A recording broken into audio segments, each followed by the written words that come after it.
Well, good morning, everyone. And by the reaction of one or two people so far in the distance that I can hardly see them, I guess you can hear me. Is that correct? Good. Thank you very much. We're going to embark today on the first of 2 days of hearings dealing with various compensation issues. There's been some misreporting about the extent of what's going on in the next 2 days. So can I be clear that there are 2 days devoted to discussions about compensation issues? And I use the word discussions because essentially what we're going to have are oral submissions from lawyers about those issues. We won't be hearing oral evidence. With that introduction, I should just also explain why the 2 days are split apart. As you'd imagine, to get so many lawyers into the same room at the same time is not an easy business. So to facilitate all the lawyers who needed to be here over these hearings, I agreed that we would schedule them on a day when their advocate of choice could come to present their submissions. So that's why we're having a hearing this week and a hearing next week. But the short delay between the hearings won't impede the inquiry's work in any way. So with that introduction, I'm about to hand over to Mr. Beer, Queen's Counsel, who will open these proceedings. I do have one announcement. I was told in no uncertain terms that I should not make any cricketing analogies. In fact, I can't avoid it because this evening there is a cricket match starting at the Oval, and that may begin in terms of its preparation at around about 3:30 to 4 o'clock. I am hopeful, I'm not saying I'm confident, I am hopeful that by that time the submissions will be more or less complete. But if they are not, we will have to compete with various things going on around the cricket ground. Now, I'm sorry I had to raise the word cricket, but I don't think I can be criticised for so doing in all the circumstances. Mr. Beer.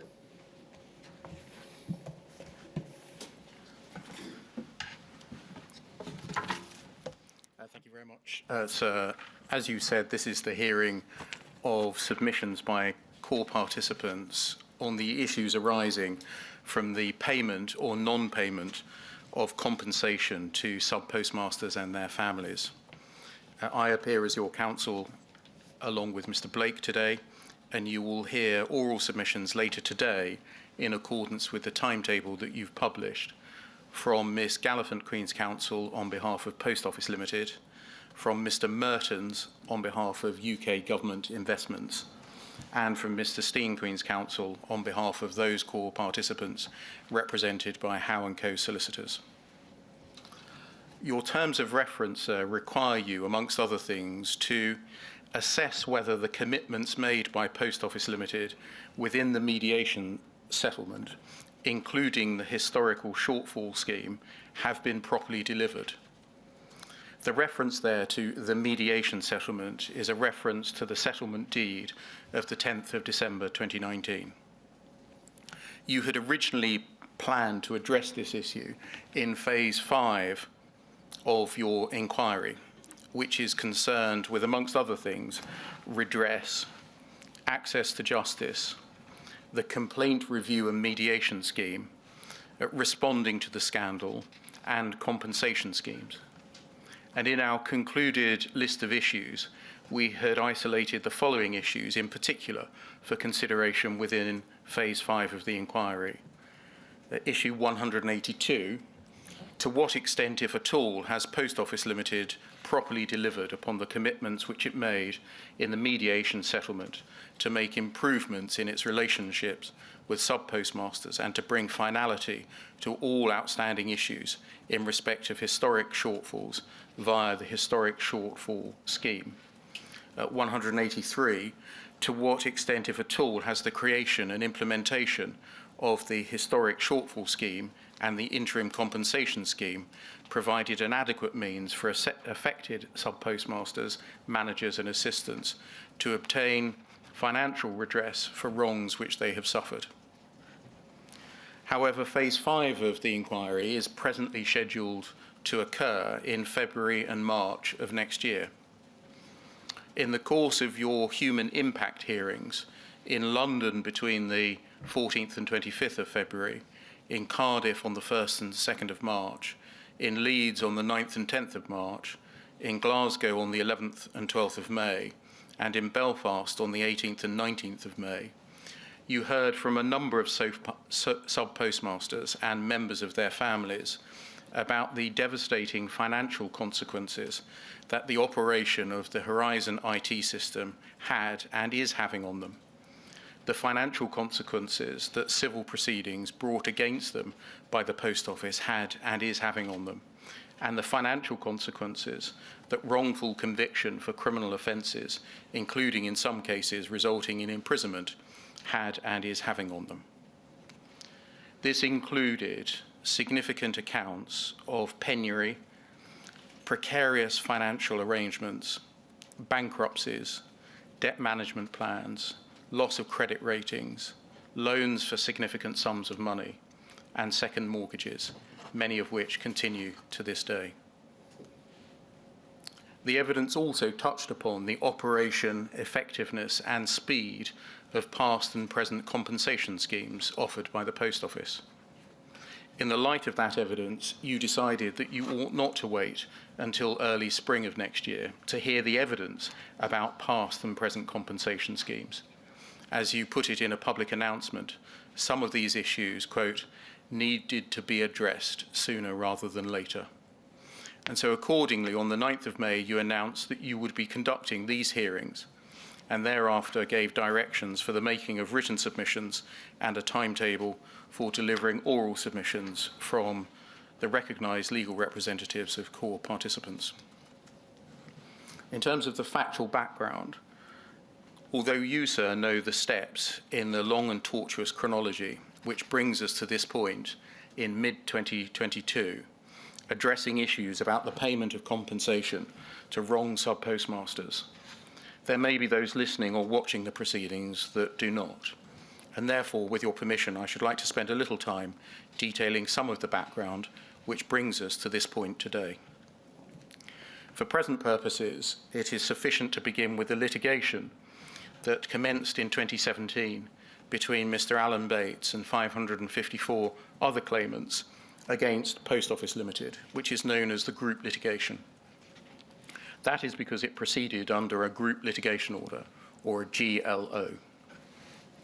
In this litigation, the claimants brought claims for compensation for alleged losses consequent upon breaches of contract and other wrongful acts arising out of decisions made by the Post Office in reliance upon information generated by the Horizon IT system. Those proceedings were brought to an end by a deed of settlement dated the 10th of December 2019. During the course of the litigation, the managing judge handed down 6 judgments. 2 of those judgments, the Common Issues Judgment and the Horizon Issues Judgment, were, it is reasonable to suppose, critical to the decision made by the Post Office subsequently to offer terms of settlement of the litigation. The deed of settlement contains terms that are relevant to the issues that arise today, including by clause 2.1, the Post Office agreed to make settlement payments, as they are called, which in aggregate amounted to £57.75 million. Of that sum, £15 million was earmarked for the legal costs of the solicitors and barristers who acted for the claimants in the group litigation. £42 million was paid over by way of damages, litigation funding, ATE costs and other costs or other relief claimed in the action. That was called the settlement payment. By clause 3, it was provided that none of the terms of the settlement deed were to be construed as an admission of liability on the part of the Post Office in respect of any of the various claims made by the claimants, which were the subject of the litigation. Clause 4.1 provided that the terms of the settlement set out in the deed were to be in full and final settlement of all claims made by the claimants, save for the claims brought for malicious prosecution, which were defined as being brought by, quote, convicted claimants. And Clause 9.4 in Schedule 6 of the deed laid the foundation for the establishment of what is now known as the Historical Shortfall Scheme, or the HSS.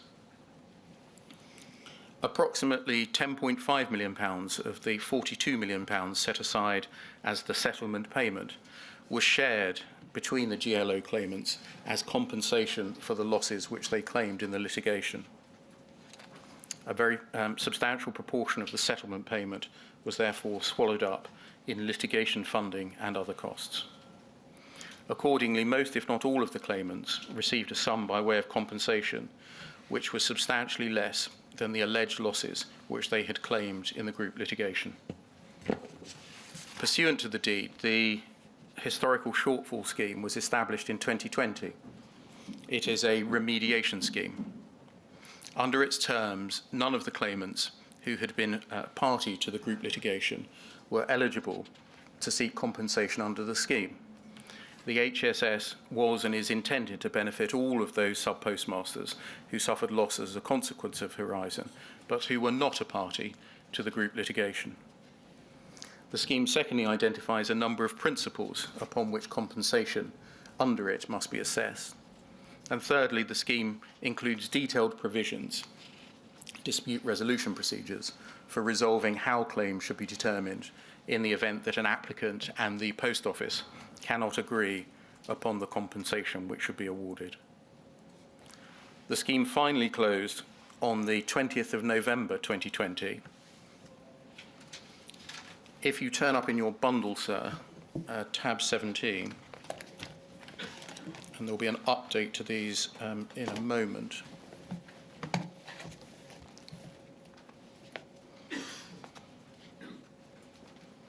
My apologies, tab 19.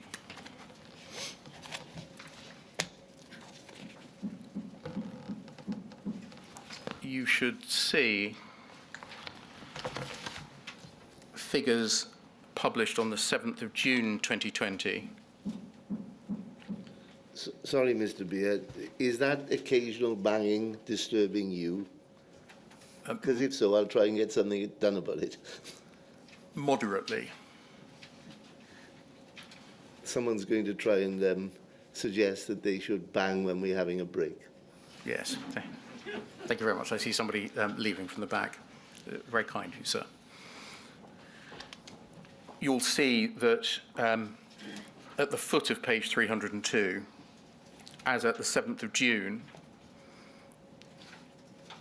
there were, of the applications that had been made, 2,368 assessed to be eligible, 155 assessed to be non-eligible, which means that by the 7th of June, if one adds those two figures together, some 2,523 applications have been made.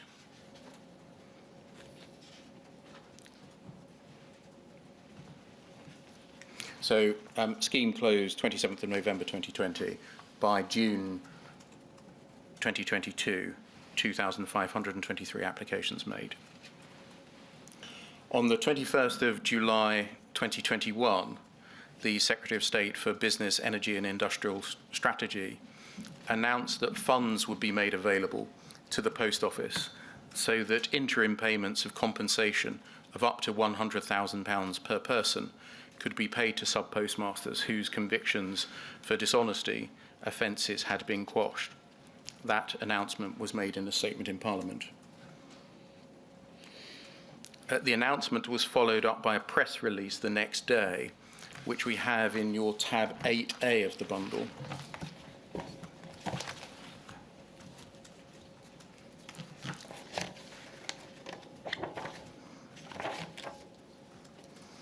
You'll see it stated the 22nd of July 2021 and is a press release on behalf of Bays.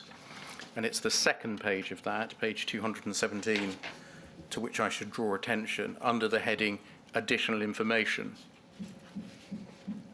And it reads, for final compensation, the Post Office is proposing alternative dispute resolution arrangements which aim to facilitate the swift quantification and resolution of compensation claims.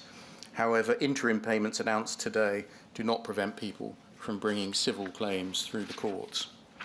So the HSS have been set up, and then in July 2021, an announcement of the payment of up to £100,000 per person for each postmaster by way of interim payments, and a proposal by the post office, it was said, to set up alternative dispute resolution arrangements for compensation to be paid finally to those whose convictions had been overturned. As we understand it, in fact, no formal remediation scheme was constituted thereafter, and alternative dispute resolution has not occurred in relation to those whose convictions have been quashed. In practice, those whose convictions have been quashed have applied to the Post Office for an interim payment, and in the main, the Post Office has made such a payment within a very short time, i.e. promptly, often within weeks of the application being made. And the information that the inquiry has received suggests that that interim scheme has operated well and effectively. There remains the issue of final payments for those whose convictions were quashed. On the 14th of December 2021, the Minister, Paul Scully MP, made a further statement which is relevant to the payment of compensation to sub-postmasters whose convictions had by then been quashed or would after then be quashed. And we have that behind tab 8B, the statement of the 14th of December 2021. And the relevant parts are the last two paragraphs on page 219, where the Minister said, quote, "I am pleased to confirm that today the government is making funding available to facilitate Post Office to make final compensation payments to postmasters whose convictions have been overturned. We are working with Post Office to finalise the arrangements that will enable the final settlement negotiations to begin as soon as possible. By providing this funding, government is helping Post Office deliver the fair compensation postmasters deserve. With the Secretary of State's status as sole shareholder in the Post Office, my department continues to engage actively with Post Office Limited on this and will maintain strong oversight of the compensation process." On the 21st of March 2022, you requested core participants to respond to the inquiry with written submissions on the availability of compensation for 3 discrete subcategories of postmasters. I'm not going to outline them as matters have moved on more broadly since then. The next day, the 22nd of March 2022, the Minister, Paul Scully MP, made a further announcement in Parliament, which we have in our tab 8C.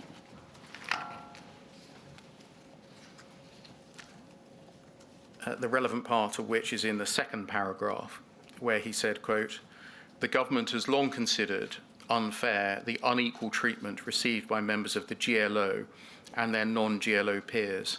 I'm therefore pleased to announce that the Chancellor will make additional funding available to give those in the GLO group compensation similar to that which is available to their non-GLO peers." You received submissions in response to your request from the core participants, represented by Howe & Co and Hudgell solicitors.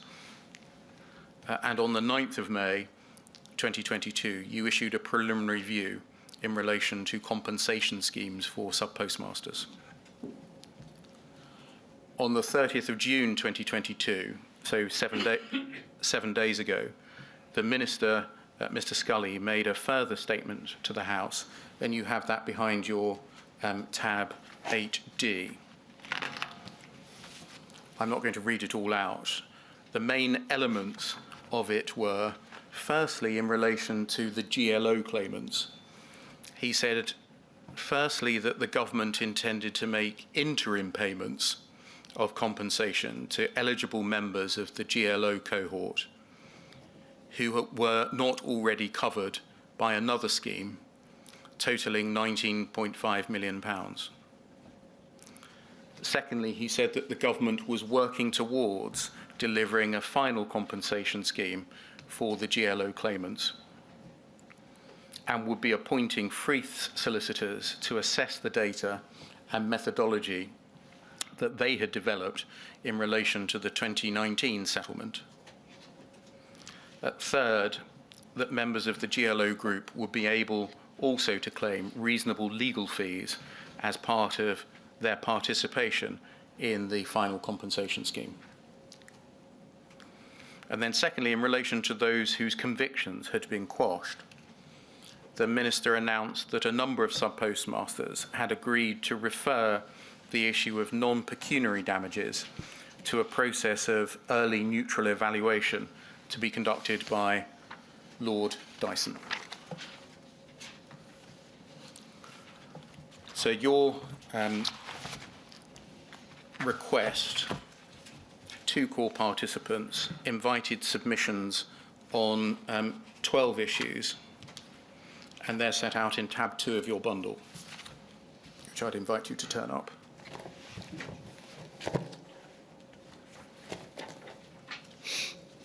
And they are broadly divided into 3 categories. Issues arising from the existing historical shortfall scheme, issues concerning the compensation to be paid to those sub-postmasters whose convictions have been quashed, and issues relating to the payment of fair compensation to the group litigation claimants. I would propose to identify by reference to those 3 categories the issues that we have identified as your counsel team as arising in the light of all of the written material that's been lodged by the core participants. I should state in that regard that we as your counsel team will not be making positive submissions as to outcome on any of those issues. So category 1 or category A, issues arising under the historical shortfall scheme. You have in front of you, sir, the core material in relation to the operation by design of the historical shortfall scheme. And so in tab 14, you have the terms of reference of the HSS.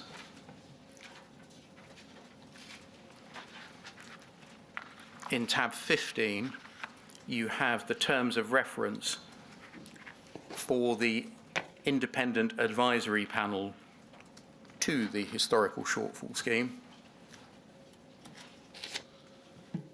In tab 16, you have the eligibility criteria for the historical shortfall scheme.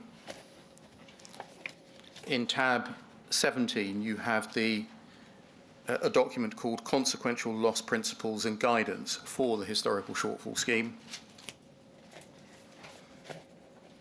In tab 18, you have a questions and answers document published by the Post Office as to the operation of the historical shortfall scheme. And then going back to tab 7A, please.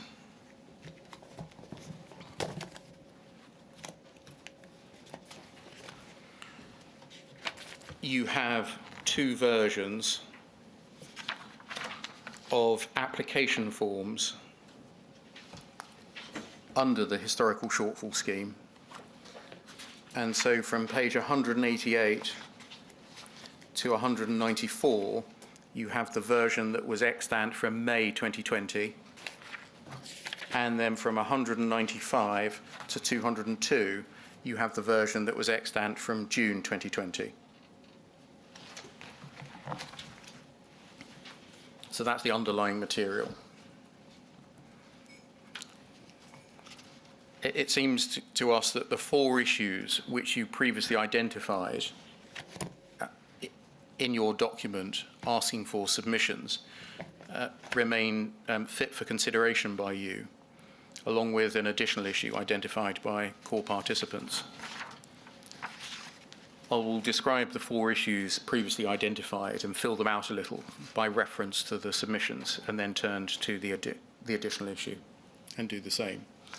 So issue 1 is the heads of loss which are recoverable under the HSS and the reasons for any exclusions.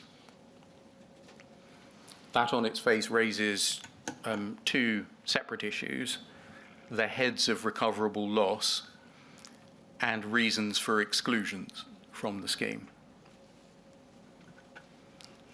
Dealing with heads of recoverable loss first,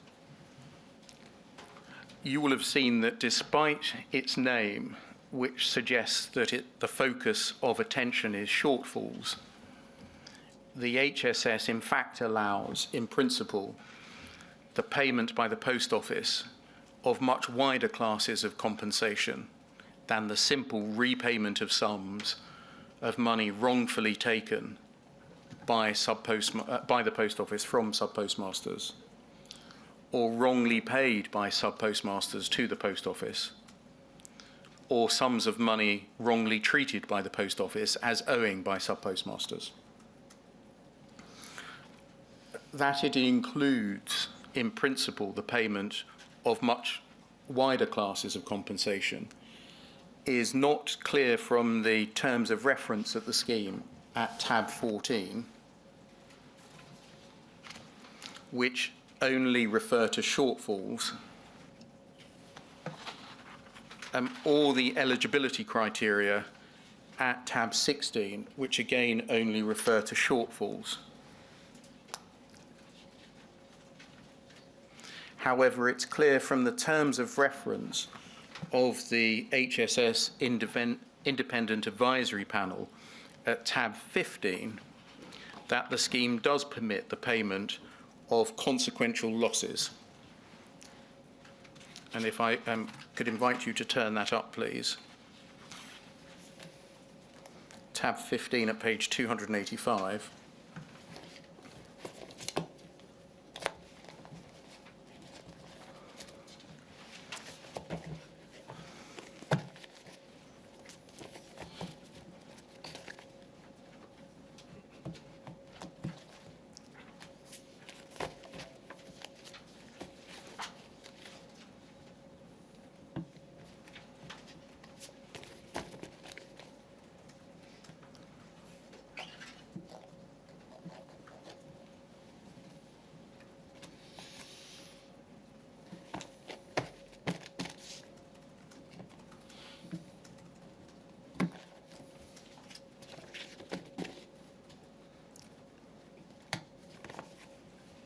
So tab 15, 285, please.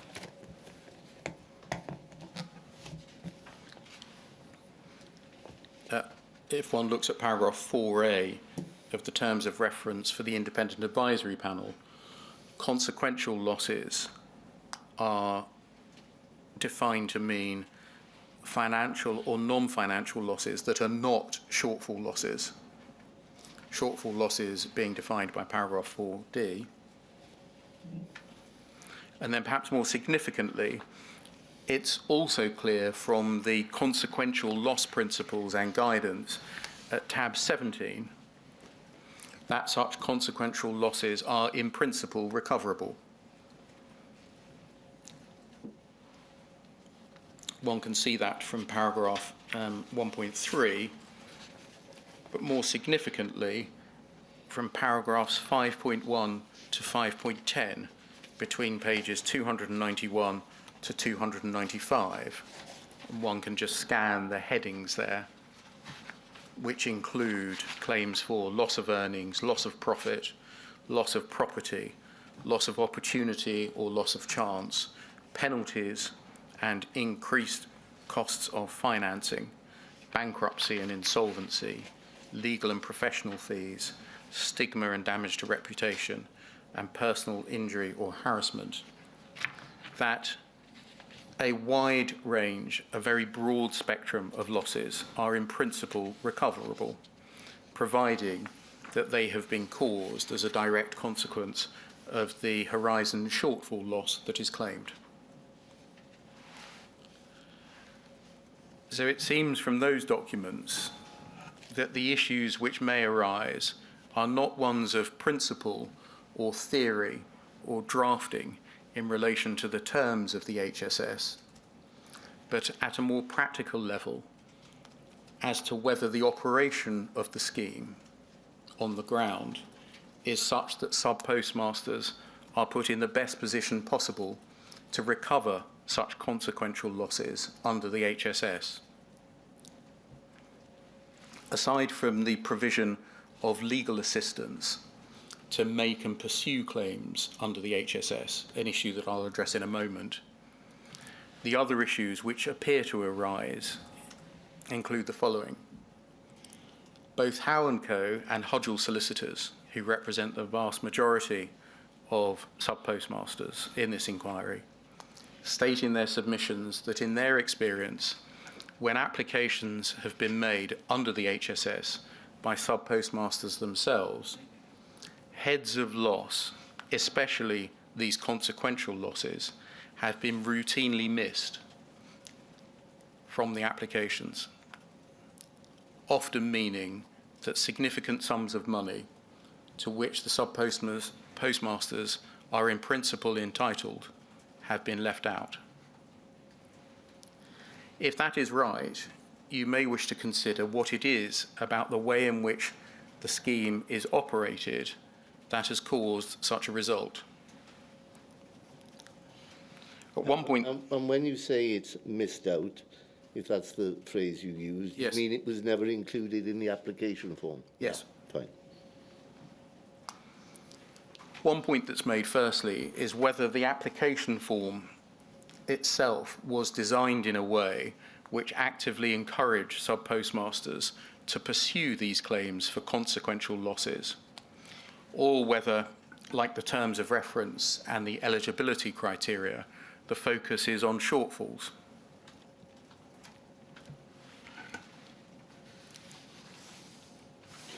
Now, the Post Office say in their submissions at tab 7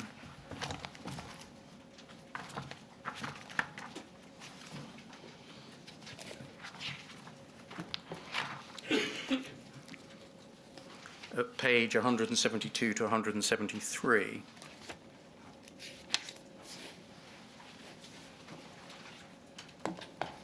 and it's the last line on 172. The HSS application form accordingly invited postmasters to identify any such shortfall that the applicant has repaid or is regarded by Post Office as still owing shortfall losses, as well as, quote, any other losses claimed by a horizon shortfall, namely consequential losses.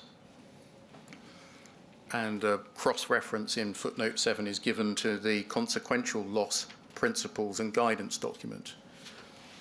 And it is said, continuing, consequential loss is defined to mean financial or non-financial loss that is not a shortfall loss, which we've seen is obviously correct by looking at the consequential loss and guidance document.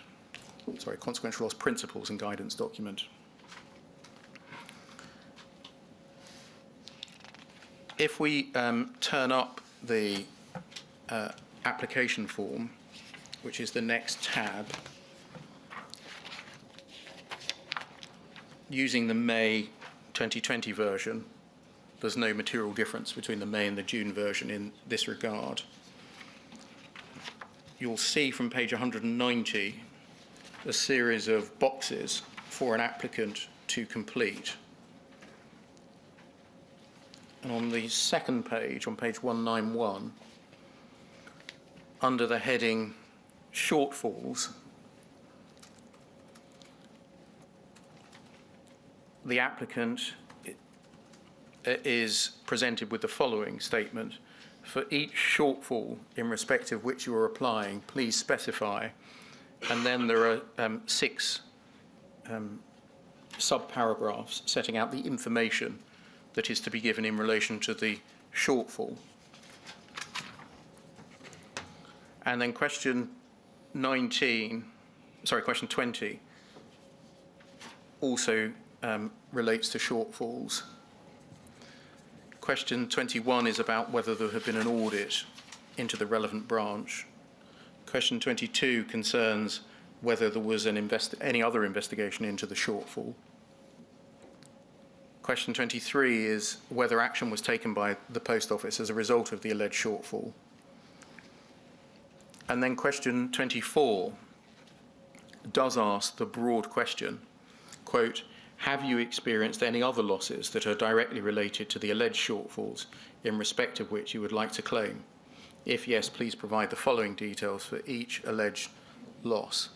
The nature of the alleged loss, the dates of the alleged loss, how the loss arose as a direct result of the alleged shortfall, and the value / size of the loss.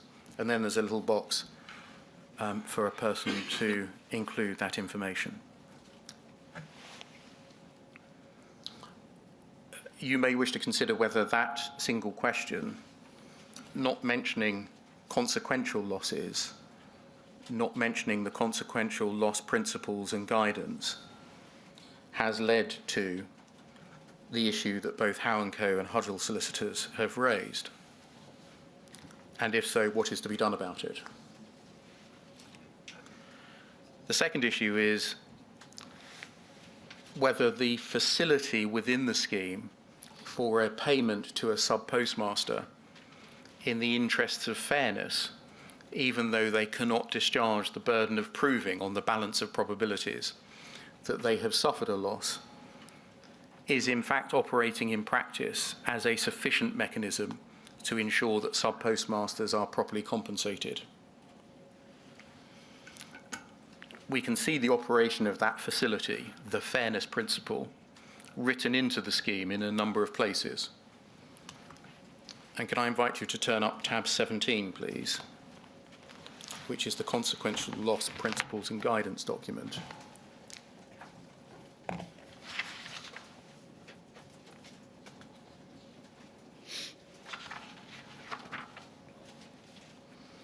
Under paragraph 3.1, at the foot of page 289, under the heading Key Principles, paragraph 3.1 is headed Burden of Proof in relation to consequential losses and reads 3.1.1, the burden of proof is on the postmaster to provide sufficient evidence in support of their claim to demonstrate that on the balance of probabilities, i.e. a greater than 50% likelihood, A, such losses have been suffered, and B, as a consequence of a horizon shortfall, as such are found in the common issues judgment or the horizon issues judgment. This means evidencing the fact that a loss was incurred, the amount of that loss, and that the cause of the loss was due to horizon shortfall. 3.1.2, where the sub-postmaster is unable to satisfy the burden of proof in relation to their claim may nonetheless be accepted in whole or in part if the scheme considers it to be fair in all the circumstances. And then under 3.2.3, which is under a cross-heading of evidence, the guidance document states, quote, the need to provide evidence is particularly important where a postmaster's claim relates to matters which are known only to the postmaster. While the burden is on postmasters to provide sufficient evidence to demonstrate their claim for consequential loss, the scheme will also consider any relevant evidence Post Office holds when assessing the claim. Any key supporting documentation relied upon will be shared with postmasters when they receive the outcome of their claims to enable them to consider whether they wish to accept the offers made to them. I'll come back to that in a moment. The second place in which we can see the fairness principle described is in tab 15 of your bundle, which is the terms of reference for the independent advisory panel to the HSS. And it's at page 287 and clause 30. This reads, in formulating its recommended offer, the panel may recommend the making of an offer to the postmaster if, guided by broad considerations of fairness, the panel considers that doing so would produce a fair result in all the circumstances of the particular case. For the avoidance of doubt in doing so, the panel's discretion will not be confined solely to the specific heads of consequential loss claimed by the postmaster, but will take into account any facts and matters which the panel considers will produce a fair result on the facts of a particular case. So in those two places, one can see that the scheme, and in particular the panel, are to be guided by broad considerations of fairness, that the panel's discretion is not confined solely to heads of loss claimed, and that the panel may take into account any facts and matters which it considers will produce a fair result in the circumstances of a particular case. In terms of the operation of the scheme in practice, there is no information that we have seen as the inquiry, no data in particular, and no explanation as to the approach that's been taken, as to the frequency with which this facility has been used, i.e. the fairness principle applied, even though a sub-postmaster on evidential grounds has fallen short of proving a loss on the balance of probabilities,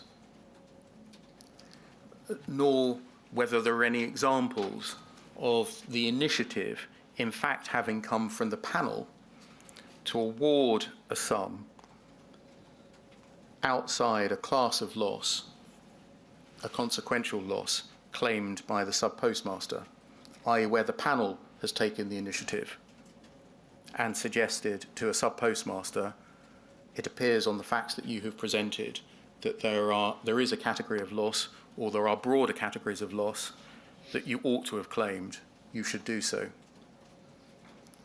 Or examples of where the panel has made an award on the basis of a broad consideration of what is fair, rather than the application of the legal principles of remoteness, causation, mitigation, and quantum.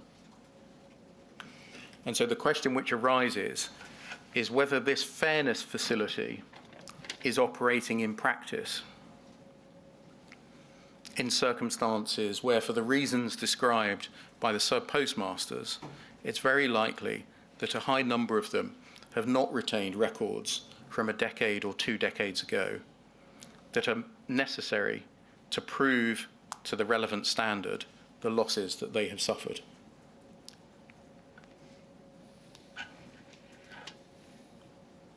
That's an issue that you may wish to explore, in particular with the Post Office. Turning then to the reasons for exclusion. The reasons for exclusion of certain classes of applicant have been broadly explained in all of the submissions of the core participants, and I'm not going to rehearse them. But an outstanding issue is the exclusion of applicants who did not apply within the relatively short window during which the scheme was open for applications, which relatively short window was at the height of the pandemic, and the approach that the Post Office has taken after that closure of the window to applications made out of time.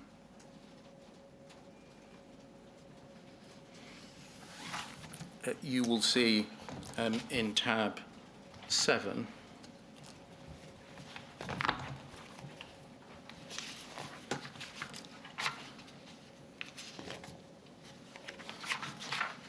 at page 176,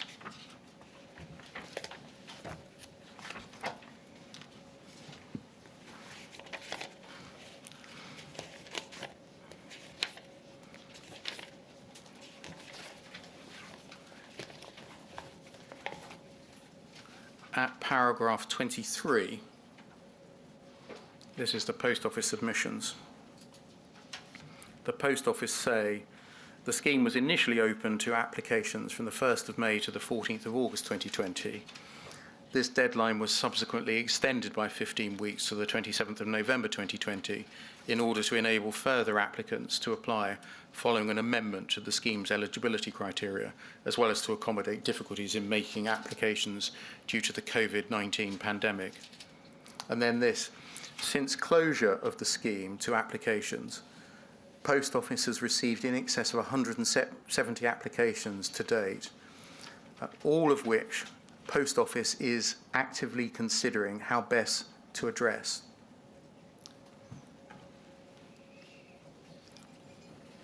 So you may wish to consider the approach that the Post Office is taking to applications made out of time,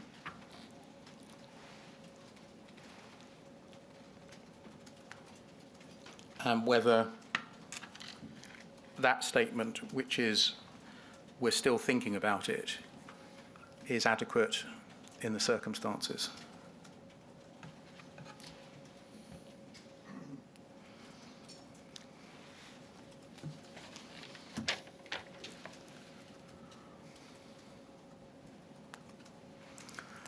Issue 2, sir, under this first category, is whether there has been delay, and if so, the causes of delay in processing applications under the HSS.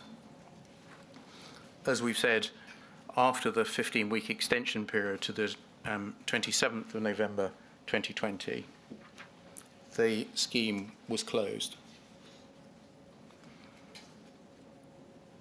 In terms of the number of applications made and the awards made, if we can go back to tab 19, please, which we looked at earlier.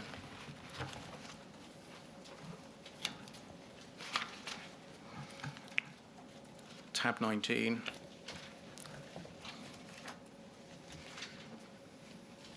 And this time look at the second page, page 303. Again, these are figures to the 7th of June this year. And so these are figures 19 months after the closure of the scheme. It shows that settlement offers of the eligible claims have been made in 1,483 cases, i.e. 63%, and payments have been made in 1,135 cases, i.e. 48%, so less than half. Last night, the Post Office filed some additional submissions to update these figures, amongst other things. The 63% has gone up to 65%, i.e. the number of eligible claims in which offers have made. And payments have been made in, sorry, that's 67%, not 65. And payments have been made in 52% of eligible cases, as opposed to the previous figure of 48%. So still at around the half figure. And we're 19 months after the closure of the scheme. Now those numbers, those figures, obscure perhaps the human stories that sit behind them. You may recall Mr. Baljit Sethi, who I asked questions of in the human impact hearings. He told you, sir, that although he had received standard form acknowledgements from the Post Office after he had made the claim, he waited for just under 2 years before he received any substantive reply. That was a couple of days before he gave evidence to you. There were other accounts of delays in any contact at all from the Post Office under the HSS. And so the issue that may arise for your consideration is what is the cause of the delay that 19 months on, only 50% of eligible claimants have had payments made to them.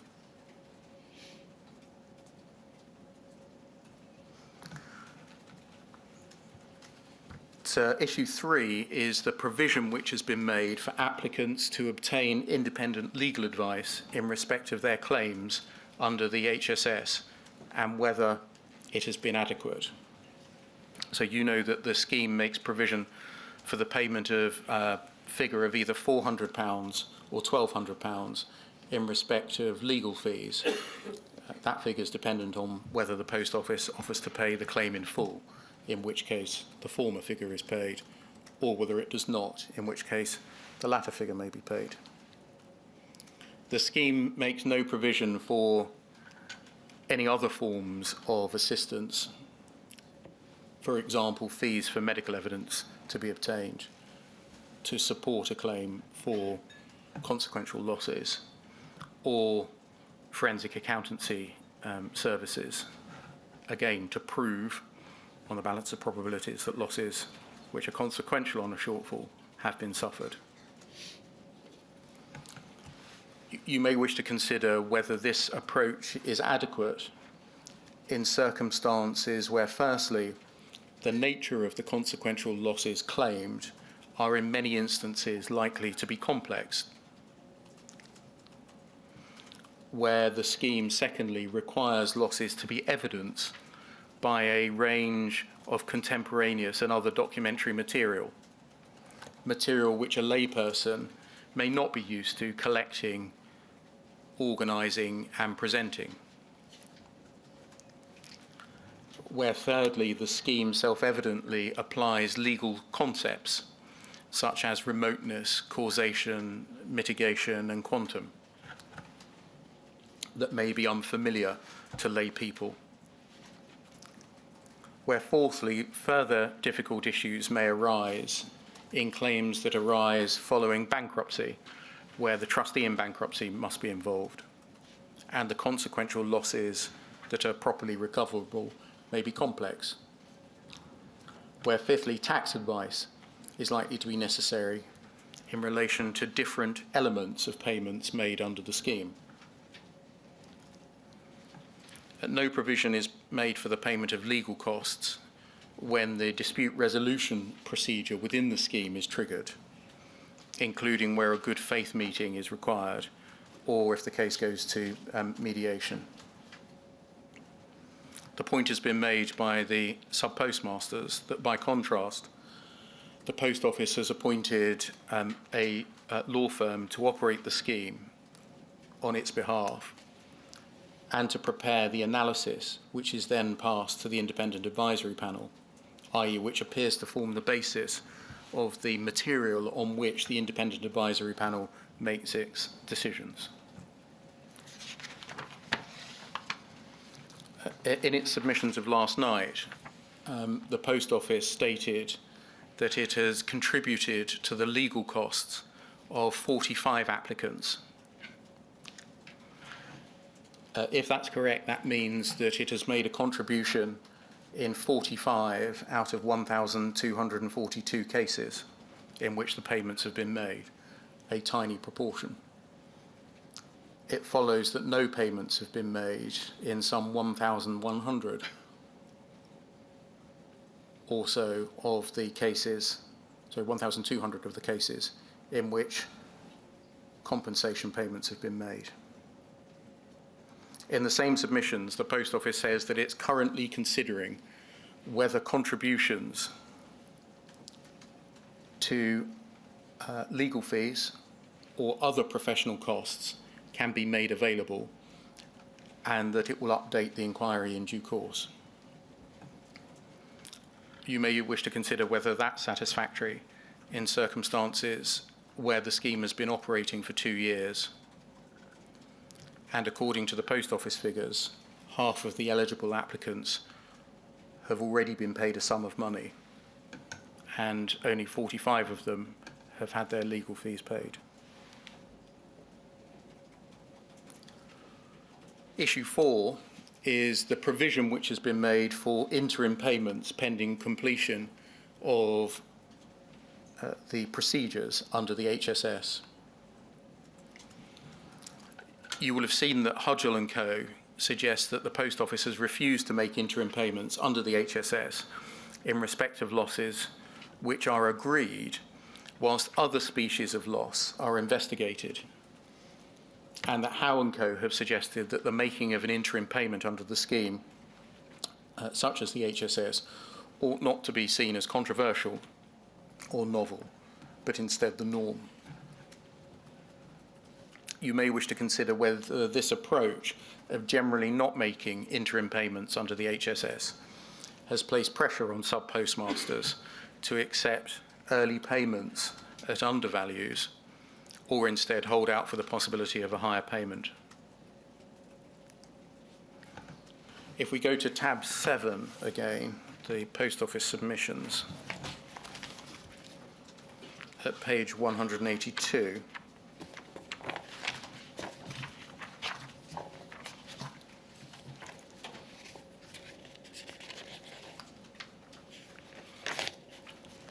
at the foot of 182 and onto 183,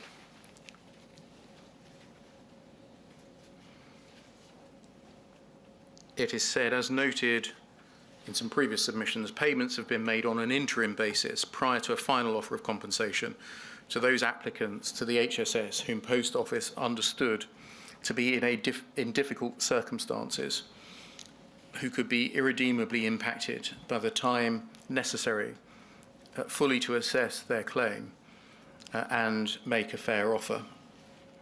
To date, Post Office has made payments on an interim basis to 25 applicants, including in circumstances of severe financial hardship, terminal illness, risk of personal hardship, and old age.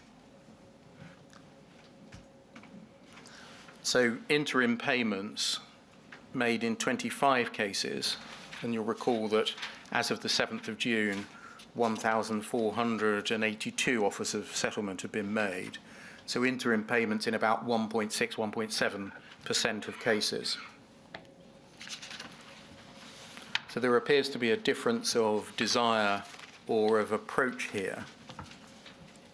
You may wish to consider whether interim payments ought to be made irrespective of showing, for example, a terminal illness or old age, but instead where some losses have been agreed and payment of that sum should be effected whilst argument continues over other losses.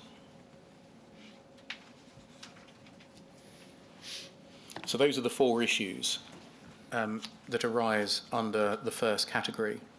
Howe & Co. have raised an additional issue over the operation of paragraph 3.2 of the consequential loss and principles guidance. That's tab 17 at page 290. I mentioned it to you earlier. Tab 17, page 290. And it's 3.2.3, which I read out earlier. The point made on behalf of Howe & Co. is that sub-postmasters are provided under this scheme with the evidence that the Post Office possesses at the stage and only at the stage when, quote, they receive the outcome of their claim, i.e. they receive evidence from the Post Office after they have formulated a claim and after receipt of an offer.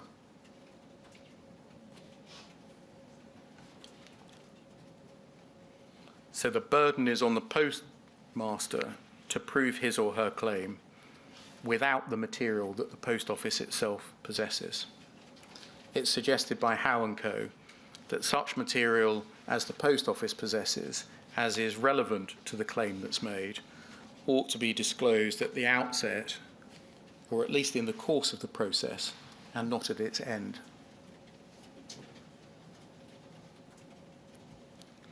Can I turn more briefly to consider categories 2 and 3, or B and C? Category 2, so we're back to tab 2, sir. Final compensation for sub-postmasters with quashed convictions. Issue 5 was the principles which are being applied to the calculation of final compensation schemes. Final compensation payments. Issue 6, the mechanism by which final compensation payments are being calculated. Issue 7, the provision, if any, which is made for applicants to obtain independent legal advice in relation to their claims. Issue 8, the procedures which are being adopted to resolve the disputes about the value of compensation payments.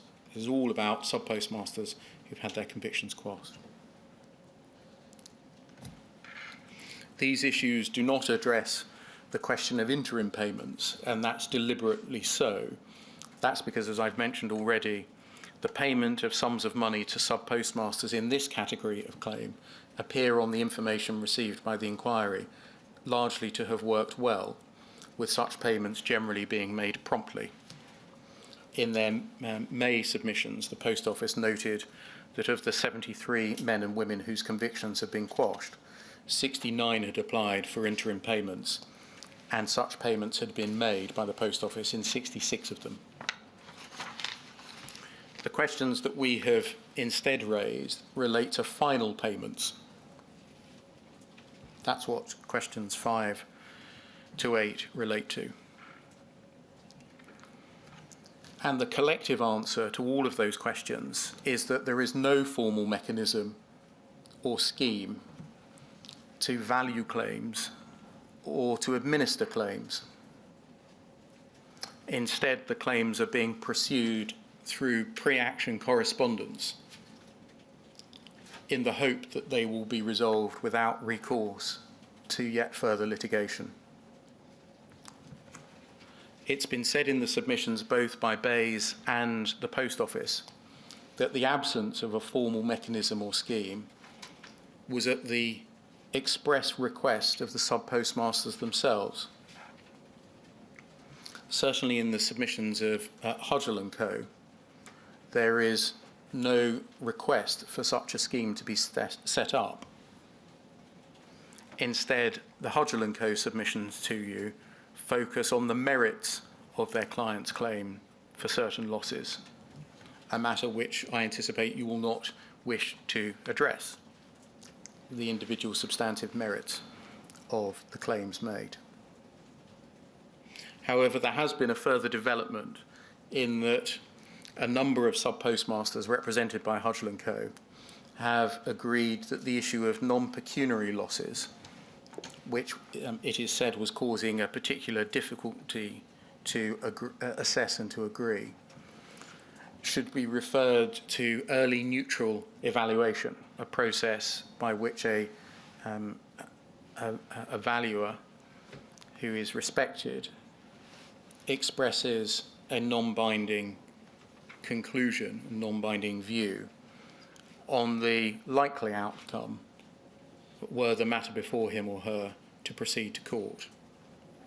And it has been announced by the Minister, Mr. Scully, and in the Bayes submissions of last night, that Lord Dyson has agreed to act as the evaluator.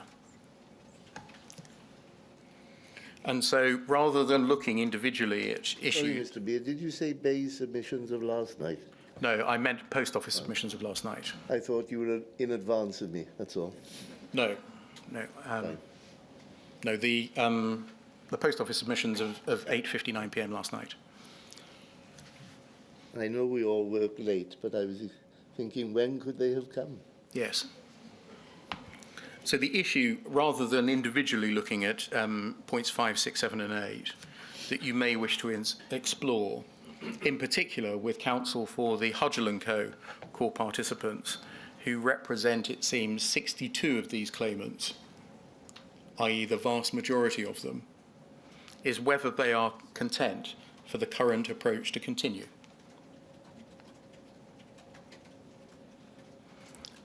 That's a polite way of saying whether they in fact ask you to butt out, whether they wish you to stand back and not interfere in arrangements that are proceeding satisfactorily. Can I turn then to category 3? fair compensation for the group litigation claimants. This raises issues 9 to 12 on your list, sir. These issues have been overtaken by events. In particular, the announcement by the Minister 7 days ago about the payments by way of interim payments to the GLO claimants, with a fund of £19.5 million set aside for that purpose, and his announcement that a new scheme for the payment of final compensation was being developed. There are no details yet available as to that scheme for the payment of final compensation to the group litigation claimants.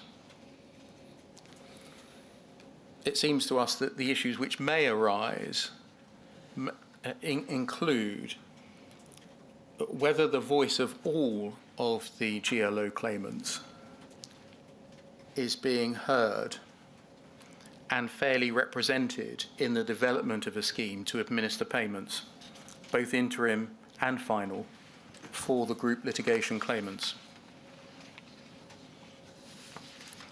You will have seen that the Minister announced 7 days ago that the government had engaged Freeth solicitors in the way that I've described, and they were, of course, the firm that represented the 555 GLO claimants in the group litigation. It's fair to say that the papers that the inquiry has received and some of the evidence that it's seen raise some issues as to the extent to which all of the 555 GLO claimants knew and understood in the course of and at the conclusion of the litigation the extent to which any sums paid by the Post Office would be lost in legal and other professional fees, and issues as to the extent to which their interests were represented in a structured and transparent way by the JFSA. Now, the inquiry has not, of course, been a party to and knows nothing about the negotiations which it seems have taken place between Bayes on the one hand, the JFSA on the other, and Freeth on the third part, as to the sums of money to be paid by Bayes, the scheme by which such payments will be made on an interim and on a final basis, or the principles that will apply under that scheme to ensure fair and reasonable compensation for all of the 555 GLO claimants. And in that regard, I would end by asking you to look at a letter written by Freeth, which is in tab 3 at page 21. A letter to your the solicitor to the inquiry, and it's the final paragraph, about halfway through, where Freeth say, on behalf of individual GLO claimants who choose to instruct us, we are consulting with Bayes and JFSA in order to collaborate on developing a scheme and associated arrangements that work in the interests of those of the GLO claimants who will instruct us. So naturally, Freeth will only be acting in the course, only acting in the interests of those of the GLO claimants who instruct us. It's apparent that a number of the GLO claimants are represented in the inquiry by Howe & Co. And so the issue that you may wish to consider with representatives of both Bayes and the Howe & Co. core participants is what mechanisms have been put in place to ensure that the arrangements work in the interests of all of the GLO claimants and not those simply represented by Freeths in circumstances where issues have arisen in the past as to the openness, transparency and organisation of decision-making in the group litigation itself. In short, this scheme, it is presumed, is designed to put right what went wrong at the conclusion of the group litigation. It would be unfortunate, putting it mildly, if something similar was to happen again. Can I say now, Mr. Beer, so that there's no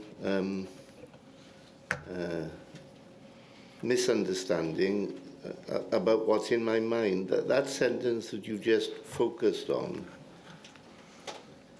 behalf of individual GLO claimants who chose to instruct us, past tense, we are consulting with BAYS and JFSA in order to collaborate on developing a scheme and associated arrangements that work in the interest of those of the GLO claimants who will instruct us. And I'm not quite sure how the past and the present fits together there. Yes.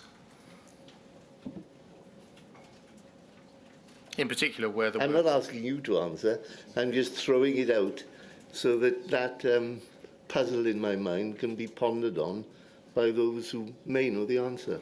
Well, that's why I've focused on that sentence in particular, sir, because, as I said, putting it mildly, it may cause concern that the issues that unfolded in December 2019 have the potential to repeat themselves once again. So those are the only points that I raise for your consideration. Thank you very much. Ms. Gallivant, I think you are next up, but I take it we'd all like a morning break. So is this a convenient moment to have it? Your hands up. Yeah. All right, then 10 minutes, and then we'll start again.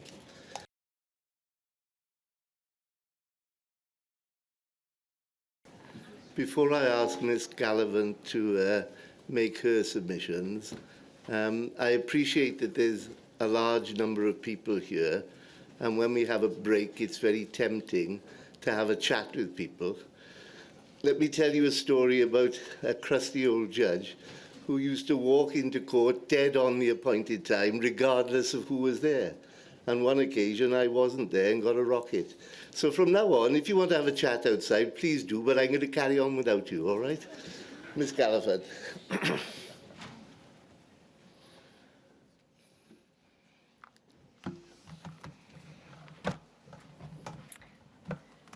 Sir, thank you.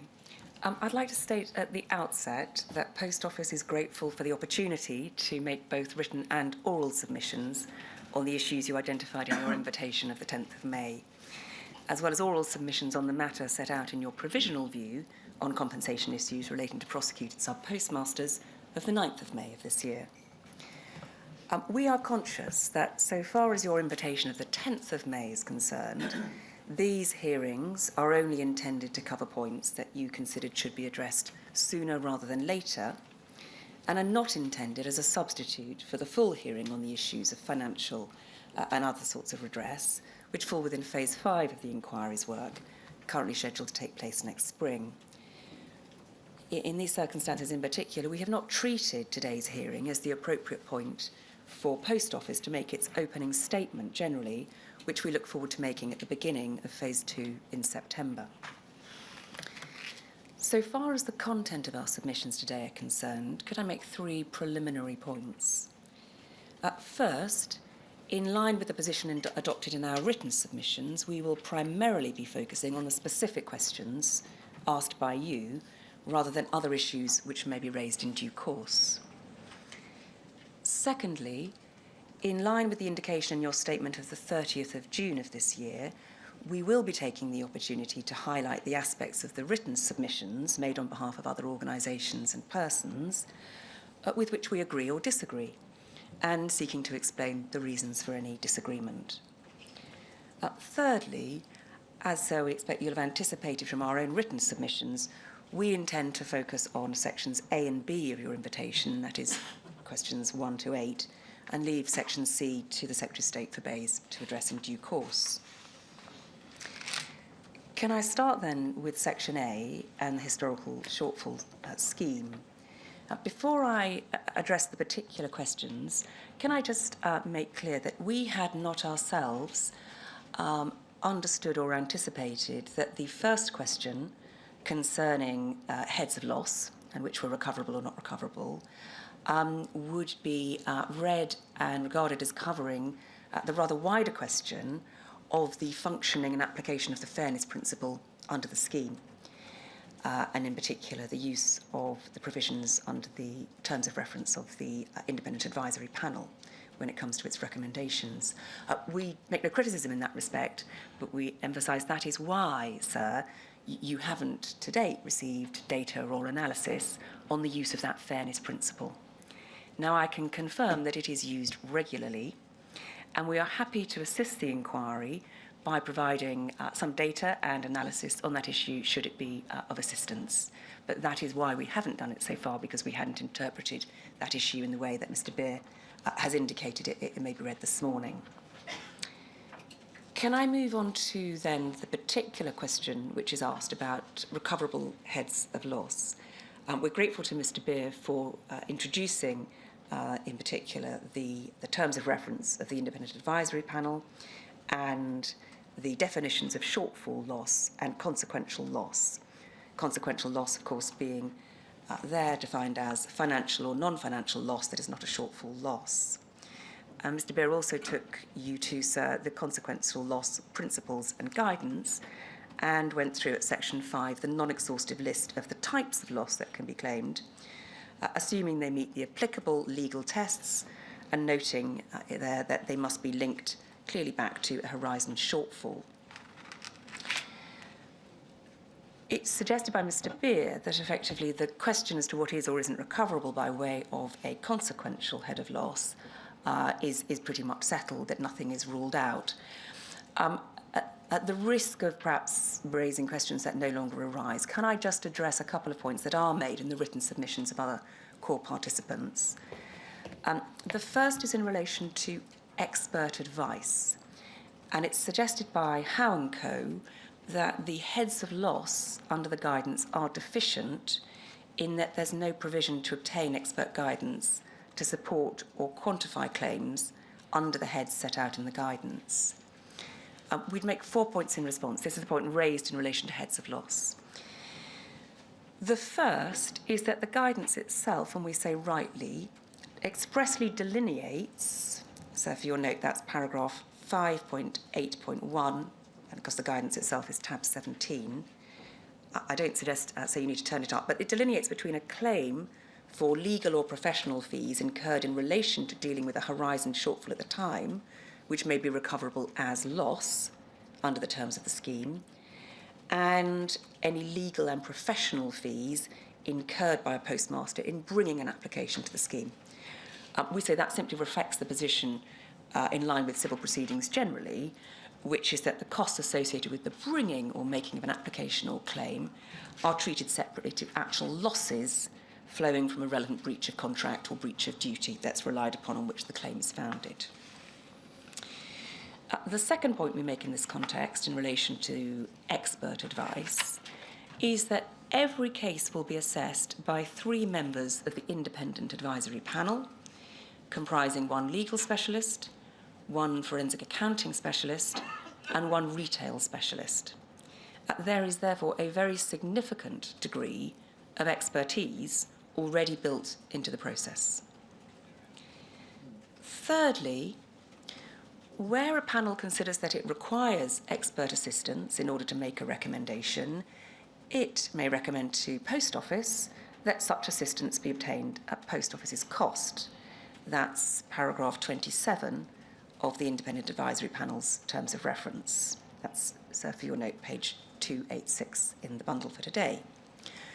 So it's open to any applicant to raise the question of expert assistance being required, and if the panel agrees, then it can recommend that it's obtained at no cost to the applicant.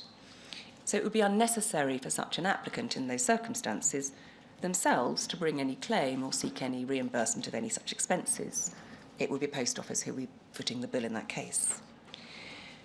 And so you might like to note that the panel in the past has asked Post Office to obtain expert evidence on generic issues, including cardiac and mental health issues, to assist it in adopting an approach to claims generally.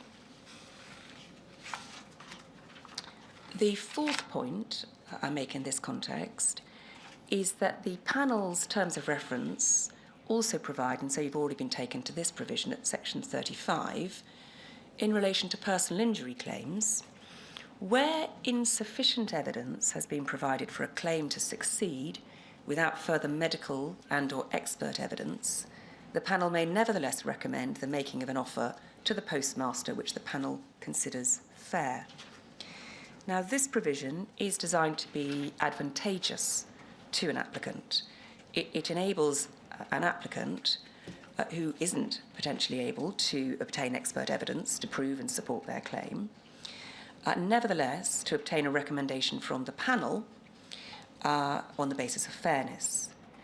We're conscious also that an applicant may wish to avoid the inconvenience and potential distress of obtaining a report, which may be a particularly acute and sensitive concern in cases involving mental health issues. But the panel has the power, nevertheless, in the absence of such evidence, to recommend an offer which it considers to be fair. And in these circumstances, we wouldn't agree that there is any deficiency in the historical shortfall scheme in this respect. The second head of loss that's flagged up, again by Howe & Co, as potentially not being recoverable under this scheme, is the question of aggravated and exemplary damages. And what is said is that there's no reference to them or provision for them in the guidance, and the heads of loss are therefore deficient. Now, Post Office's response so far as aggravated damages are concerned is that where an applicant has identified aggravation or stress that Post Office caused when having to deal with shortfall issues, however that claim is described by the postmaster, that is something that would be fully taken into account when assessing, recommending and making offers in that particular case. And compensation for aggravation would be taken into account in the round, rather than being characterised or identified as such on the face of any decision as aggravated damages. It would most likely be taken into account when the panel considers the issue of distress and inconvenience. The panel's role, of course, is with a view to recommending an offer which is fair overall, hence why it isn't specifically identified as such necessarily. So, although applicants may not have expressly characterised their claim as including a claim for aggravated damages, a number of offers have included an element reflecting just such a claim where it's justified on the facts of the case. The position for exemplary damages is potentially slightly different in principle. Were any claim to be made, it would be carefully considered along with all the other claims that have been made. That said, Poll's initial view is that as a legal matter, a claim for exemplary damages does not naturally sit within the scheme. It can't, strictly speaking, be said to be a loss incurred by an applicant or a type of damage that's typically available for a breach of contract claim. However, the panel can and does consider overall fairness when recommending offers to applicants. And as I've said, any such claim would be carefully considered. We therefore don't agree there's a deficiency in respect of the question of aggravated or exemplary damages either. Well, Ms. Gallivan, you put it very elegantly, but I think the reality is that you take a great deal of persuading, Paul, I mean now, not you personally, of course, that a claim for exemplary damages should be entertained. Well, under the HSC... Because you say there is a problem with the legal principles which underpin the award of exemplary damages. We wouldn't say it's a problem with the legal principles. We'd say they are the legal principles that apply. Sure, yeah. And that's what the terms of reference provide for. But, of course, we would carefully consider it were it to be made. But I emphasise that the vast majority of claims brought under the HSS so far are brought on the basis of contractual obligations. So the question may arise, but not necessarily in claims that have been brought so far. So is this a fair representation of what you were telling me? That if, as a matter of principle, legal principle, a particular claim was made in which an award of exemplary damages was possible as a matter of legal principle, it would be carefully considered. But if a particular claim was made in which, as a matter of legal principle, exemplary damages was not to be awarded, it wouldn't be carefully considered, it would be rejected. Well, the claim itself would be carefully considered in either of those events to work out whether, as a matter of legal principle, it was recoverable or not. So that's my starting point. It wouldn't be rejected out of hand at all. And of course, were then the panel to reach a conclusion and a recommendation based on saying, well, exemplary damages aren't recoverable in the circumstances of this particular case, then of course that could be a matter which is taken further in the dispute resolution process. I'm not seeking to rule out the award of those damages, but I'm simply flagging up what we perceive to be the potential issues going forward. And perhaps just to anticipate, we don't take the view that, as it were, exemplary damages has been missed in previous cases, because we do note that those are primarily brought on the basis of a contractual obligation, and exemplary damages are not generally available for a breach of contract. All right, and I should make clear, lest people misunderstand what I am doing. I am simply seeking to understand what you were saying.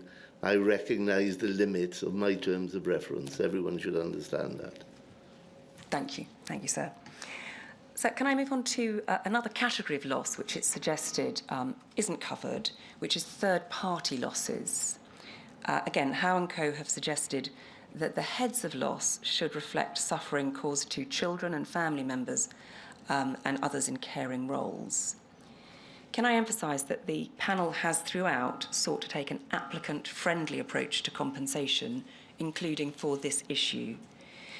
Whilst a family member's distress and inconvenience is not technically recoverable from Post Office for a breach of contract claim, such as in the scheme, in a number of cases the panel has nevertheless taken distress and inconvenience of family members or others into account by considering and having regard to the indirect impact of that on the applicant when they're making recommendations, in other words, when they feel it's fair to do so. So practically speaking, it will be taken into account where it's justified to do so, despite the fact that our position is it's not technically recoverable. For completeness, I would note that the panel has also made recommendations for compensation for distress and inconvenience or personal injury for corporate entities, for distress and inconvenience or personal injury suffered by directors or shareholders. Going back to my point, which we don't consider it to be technically recoverable, I will emphasise again, it does not follow from the fact that claims may not fall directly within the scheme that a claimant is precluded from bringing a claim because, of course, it remains open to a potential claimant to bring proceedings in which the legal basis for any such claim could be fully considered. Again, we therefore wouldn't agree that there's a deficiency in the scheme in this respect.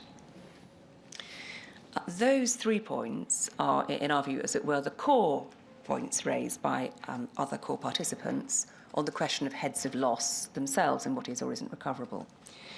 We do recognise that the submissions by other core participants went rather more widely than that, and in particular the question of the application form and question 24. Now, it's common ground that what was asked was of an applicant whether they had experienced any losses that were directly related to the alleged shortfalls in respect of which they'd like to claim, and asked for details of each such loss to be provided if so.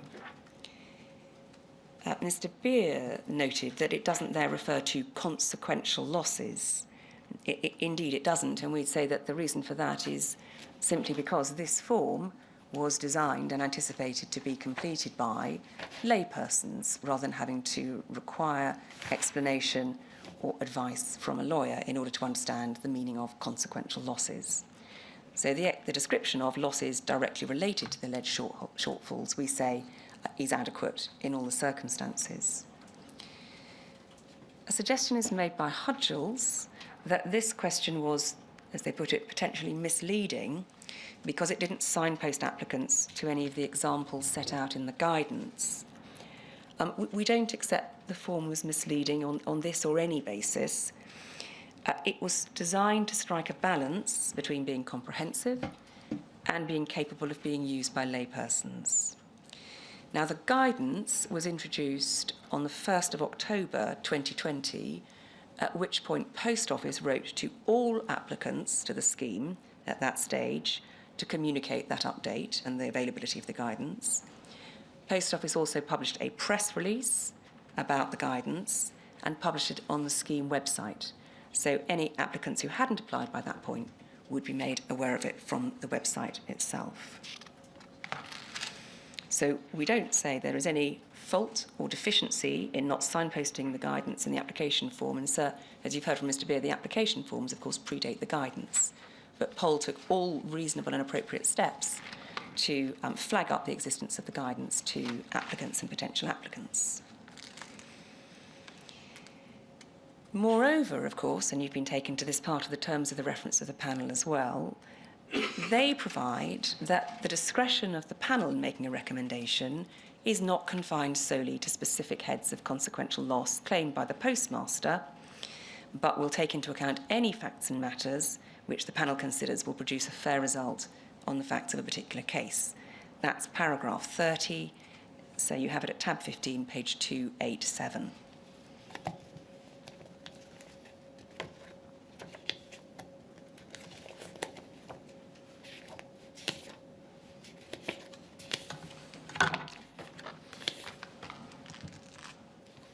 Just wanted to check I'd marked it, I had. I'm grateful, thank you.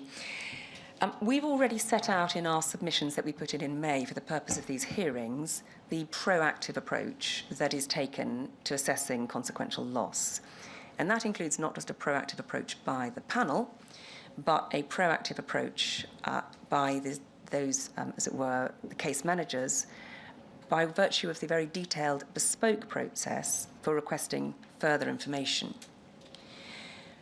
We emphasise that the bespoke request for further information is designed to identify and ask further questions of an applicant only when they arise from the key facts of the individual case provided on the application form.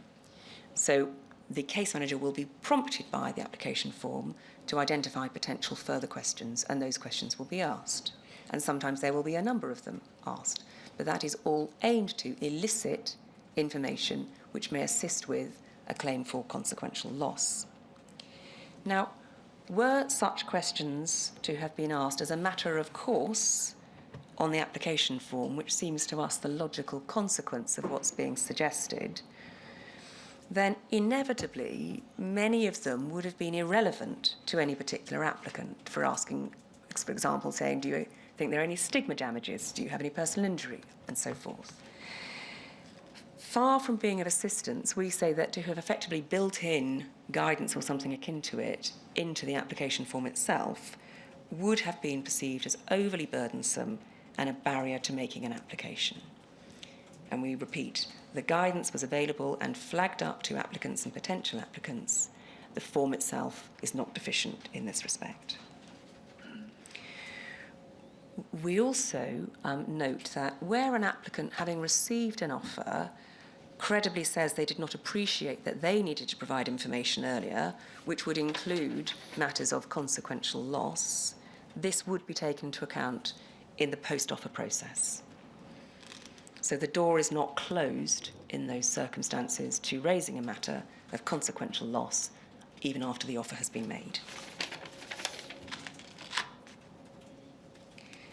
Another point that is raised, this time by Hudgell, is that the guidance itself, the consequential guidance, should be supplemented to ensure greater clarity and consistency in decision-making.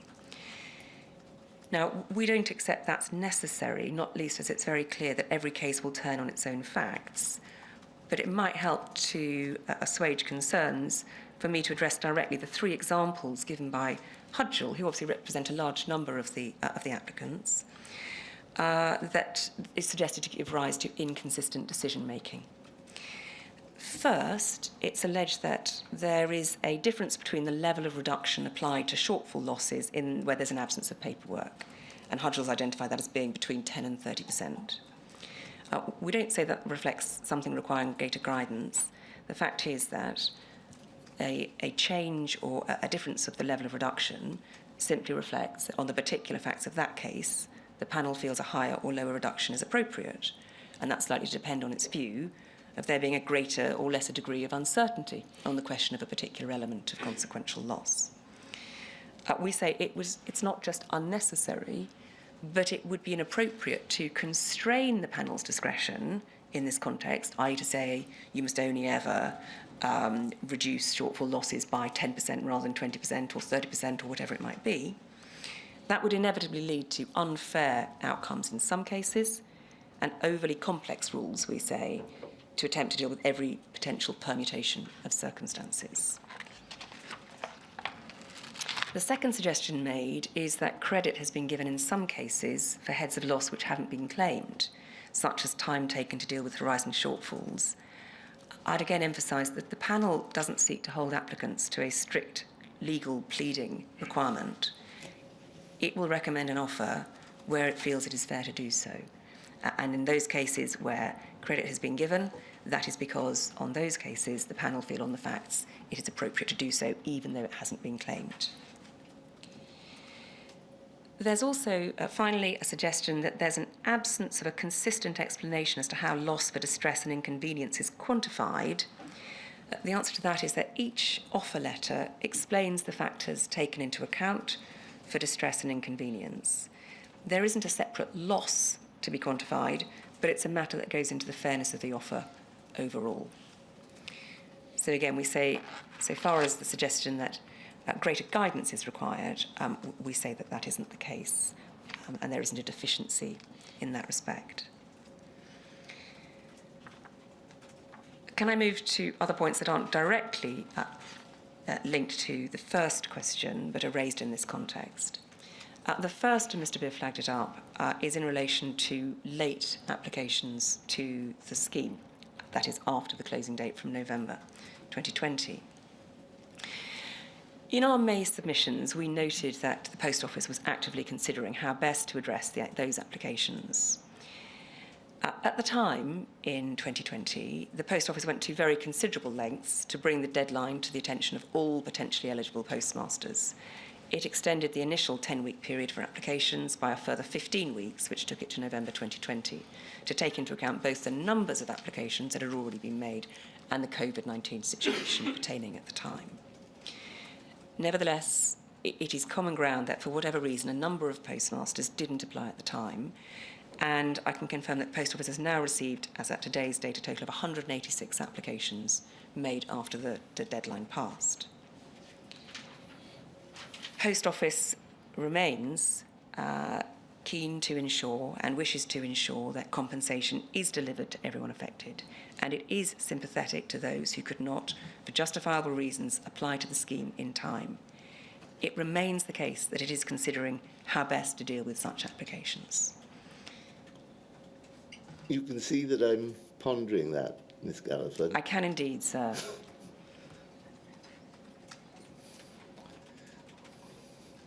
So may I assist if I put it in this context? In our May submissions, we made very clear that we don't act alone, that Post Office is part of a wider mechanism of governance, and one of the reasons for the delay in relation to the HSS scheme itself more generally are questions of funding. So we cannot act unilaterally, if I can put it like that. So the position remains that we are carefully considering the position and remain committed to ensuring that compensation is delivered to everyone affected. Well, there are two aspects to that I just float my thoughts about. One, the governance aspect. It surprises me that an issue of this kind would take quite so long. The second is, should Paul be the final arbiter of this in any event? In effect, it's akin to a limitation provision, though I accept that there are differences, so I'm not going to press that. But in most scenarios in which a time limit is applied in one way or another, it might surprise someone to hear that the alleged wrongdoer is the final arbiter of whether a time limit should apply. Could I put it like this, sir? The terms of reference for the scheme provided for a deadline, which was, of course, subsequently extended. That principle was one of the principles that had been discussed and agreed as part of the deed of settlement with representatives of postmasters. So, in principle, the provision of a deadline was common ground. We are not acting unilaterally in saying we will not take into account late applications. We are considering and continue to consider how to ensure that compensation is delivered to everyone affected.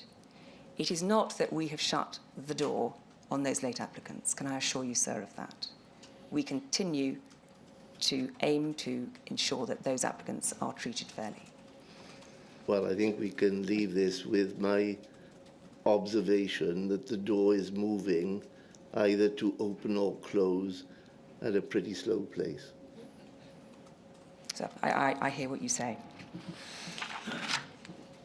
Can I just pick up then, before I move off from question one, can I pick up three further points, not directly related but relevant, we say? The first is an issue raised by Hudgell in relation to independent legal advice.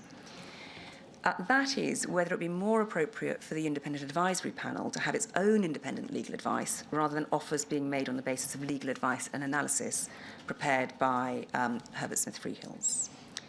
Now, Post Office doesn't consider that this would be necessary. There are 5 Queen's counsels on the panel, and the panel is free to accept or reject the analysis and advice given by Herbert Smith Freehills. As we previously indicated in the May submissions, there have been no cases where Post Office has offered an applicant less than the panel has recommended. That remains the position to date. Moreover, were the panel itself to consider that it wished to take independent legal advice, then it would be open to it to recommend to Post Office that such advice be obtained at Post Office's cost, just as is under section or paragraph 27 of the panel's terms of reference in relation to any other expert assistance. So for the same reason, we reject the suggestion that the current scheme is not independent in the light of the clear independence of the panel and the procedure followed thereafter. And I emphasise again, no recommendation has been rejected by the panel and a lower offer made, and some offers have been higher. The second of the, as it were, indirectly related issues to question one is the evidential question. And the way it was put in the written submissions of Howe & Co. was that it's unreasonable for the scheme to require contemporaneous evidence of events from up to 20 years ago, particularly in circumstances where postmasters may have been deprived of access to their records at the point of suspension and they may have been destroyed by Post Office. But we emphasise, and so as you have seen and been taken to, the guidance on consequential loss makes it clear that contemporaneous evidence is not required. It isn't a bar not to have it, but greater weight may be placed on it, as well as the factual evidence that's undisputed or verifiable. That's what the guidance says. And of course, where an applicant is concerned about the panel's approach to an alleged lack of contemporaneous evidence, that's a matter that can be raised as part of the dispute process. That point is connected to the third point, which is the sharing of supporting information held by Post Office. And this was an issue that was flagged up by Mr. Beer as well. Howe & Co. have suggested that a procedural flaw in the scheme is that the sharing of supporting information held by Post Office won't be until the point of receiving the offer. They say that's a substantial procedural flaw. Can I just highlight first the terms of reference that you have for the scheme at tab 14, and I don't believe so you were taken to this particular element of it. That paragraph 6, so it's page 283 internally. Paragraph 6 provides, once an application has been made, either party may write to the other to request relevant information. The parties shall cooperate with each other in providing any information which the other party may reasonably request. Information obtained and provided in relation to each application should be proportionate to the circumstances of that application. So there is express anticipation that an applicant say to Post Office, I need this, please provide me with this, and Post Office can equally say of an applicant, could you please provide the following matters and documents. So that's the starting point. The second point is that a number of postmasters have made data subject access requests prior to or during the course of making an application, and of course they will be provided with all data that it falls within that access request. Turning then to the outcome letter, the outcome letter lists all contemporaneous evidence which the panel assessed to make the recommendation, and it expressly explains that the applicant can request a copy of any or all of those documents and pieces of evidence. Applicants can also request a copy of the Post Office investigation report, the Herbert Smith Freehills legal case assessment, and a record of the panel assessment and recommendation. All of this data is provided in order to support the applicant's consideration of the offer, and of course, having considered it, the applicant is free to accept or reject the offer, following which a good faith meeting can be held, and if necessary, disputes can be escalated thereafter. Sorry, this is my fault, but this information about the documentation which an applicant can obtain Is set out in the outcome letter. in the outcome letter. Yes. It's not in any prior guidance, so it's No. at that point. Just Exactly. Right. Exactly. Right, So right. taking it in stages, at the point of the application, paragraph 6 of the terms of reference emphasises the opportunity for the parties to ask for information from each other, and then you get to the point of the outcome letter, and that's where the applicant is expressly told, but there's a list of all the contemporaneous evidence that the panel assessed, and it's told that the applicant is told what they can ask for and Right. obtain. Yeah. Right, I'm with you, yeah. Thank you. So we say there isn't any prejudice to an applicant as a result of disclosure not necessarily having been made earlier if it hasn't been requested. Again, if the applicant feels that the material has been misunderstood or is incomplete, that can be raised at the good faith meeting. Can I leave, subject, of course, to any indication, sir, from you that you'd like us to do a little bit of analysis and data collection on the question of...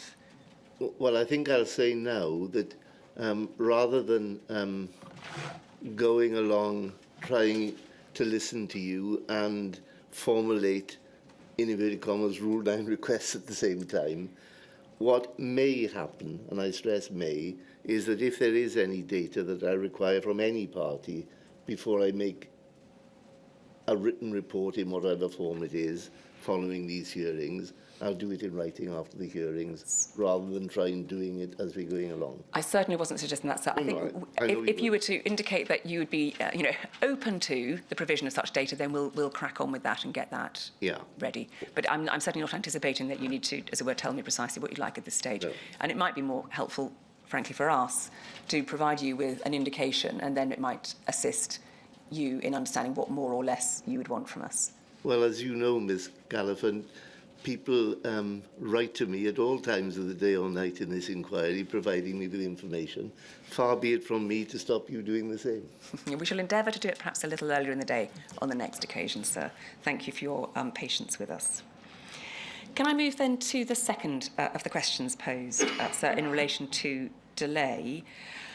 I'm not going to seek to repeat the explanation set out in the May submissions about the process between setting up the scheme and the position reached by the time of those submissions.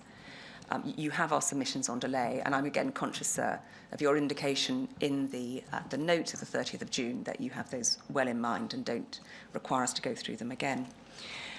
I do, though, want to flag up the continuing progress being made since those submissions, which demonstrates, we say, a clear and continuing positive trajectory towards resolving all current applications. Now, we provided an update in the late night note, as it may become referred to, yesterday. But in fact, as of, as it were, midnight yesterday, I can confirm that further letters had been sent out during the course of yesterday, which take the number of eligible applicants who've been sent offer letters up to 1,659 out of 2,370, which takes us to a 70% rate of offers from applications. So I'm trying to make a note on the relevant pages of my bundle. So this all starts on page 302, and then goes over to page 303, and that was as at the 7th of June, I think it was. And then Mr. Beer gave me further figures based upon what your statement said last night. Yes, that was at the end of June. Yeah, and now we're getting it up to midnight on July the 5th or 6th, whichever you prefer. Is that it? That's exactly it. Fine, right. So if you tell me that, then I'll make a note on this document. 1,659, which takes the percentage of offers to eligible applicants to come to 70%. All right.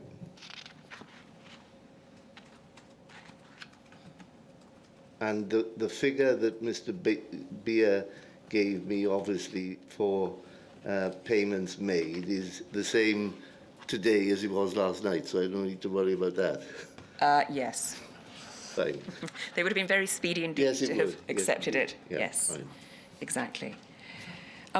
You may note, just going back to page 302, of course, the information on progress and the anticipated rate of progress to get us to 95% by December 2022 provides that the target was to reach 70% by the end of July. We've actually reached it on the 5th of July, which is why I emphasise a clear and continuing positive trajectory.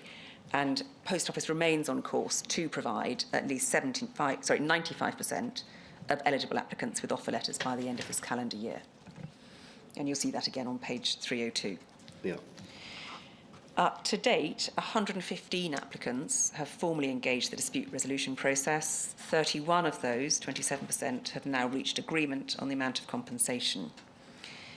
Good faith meetings have taken place with 47 applicants, escalation meetings with 7 applicants, and there are a further 11 good faith meetings scheduled for the coming weeks.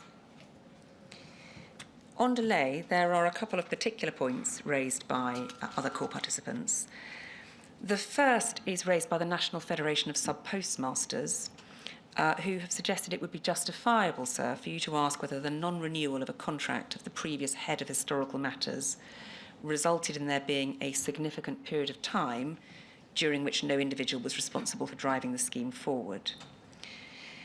The position is that the fixed-term contract for the previous head of historical matters ended on the 23rd of July 2021. Prior to that, in May 2021, the government had announced that this inquiry would be moved onto a statutory footing. As a result, the Chief Executive Officer of Post Office, Mr. Reid, revised the structure of the then existing historical matters team to ensure that Post Office was appropriately set up to assist the inquiry. And that then resulted in Mr. Recaldin becoming Historical Matters Director in January 2022. However, in that period, during which there was no longer a head of historical matters before Mr. Recaldin took up his post, the historical matters team continued throughout to focus on matters arising from the group litigation, including the historical scheme. We wouldn't accept that any delay arose as a result of the restructuring of the historical matters scheme, which was considered necessary and appropriate to anticipate the needs of this inquiry. As I say, we've set out the reasons for the delay in our May submissions, and I don't repeat them here.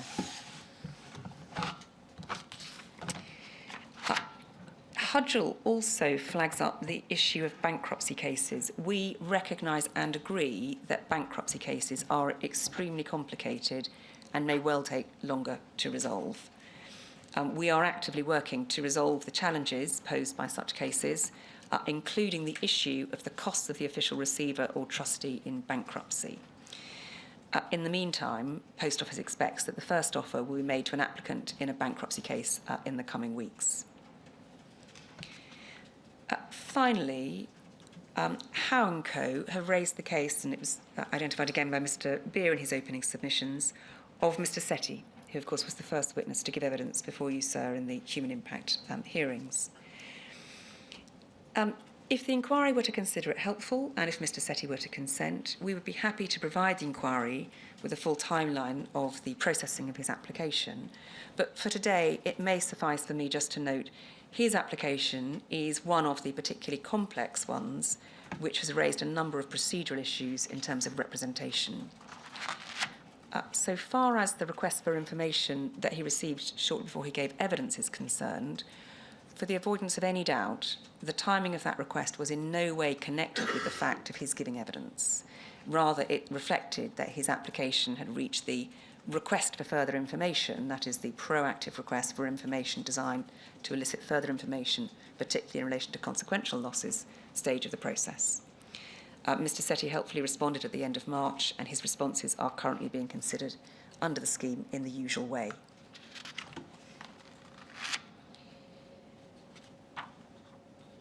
Finally, there's a question of tax implications. It's not raised again in relation to the delay, but in this context, we have been asked to confirm what provisions we've made for dealing with tax implications on certain pecuniary heads of loss. That's a request by Hudgell. Made in relation to question 2. It's common ground that shortfall compensation does not detract tax, but Post Office is obliged to deduct tax for the other heads of compensation. It does so at the basic rate of 20% in accordance with the Income Tax Act 2007, section 874, which, as is explained in outcome letters, may result in Post Office deducting less or more tax than the applicant is actually liable to pay. Post Office notes that it's the applicant's responsibility to ensure the correct amount of tax is paid, and that they may want to seek independent tax advice, and the letter also points applicants towards resources they might look to for further information on this particular issue. In these circumstances, Post Office does not consider it necessary or appropriate to offer any indemnity for scheme applications.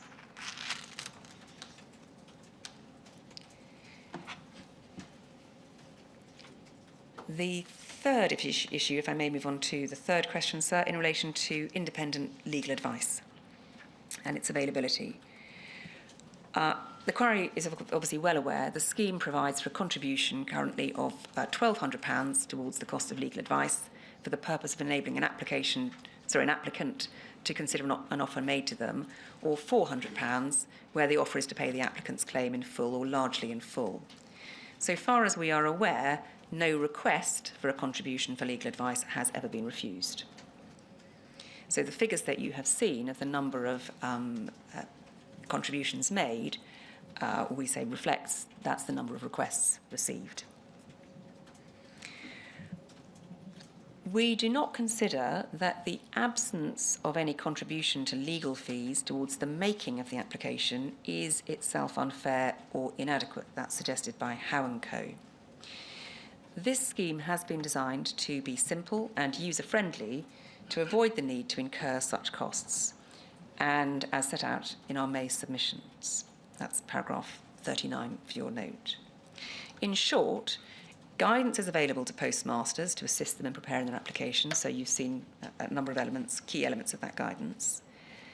Secondly, there's a presumption that a shortfall was caused by a previous version of Horizon or a breach of duty by Post Office in the absence of evidence to the contrary. Thirdly, Post Office has agreed not to take any limitation defence in relation to claims brought under the scheme. Fourthly, as I've already identified, the panel and case assessors act proactively to obtain further information from applicants where appropriate.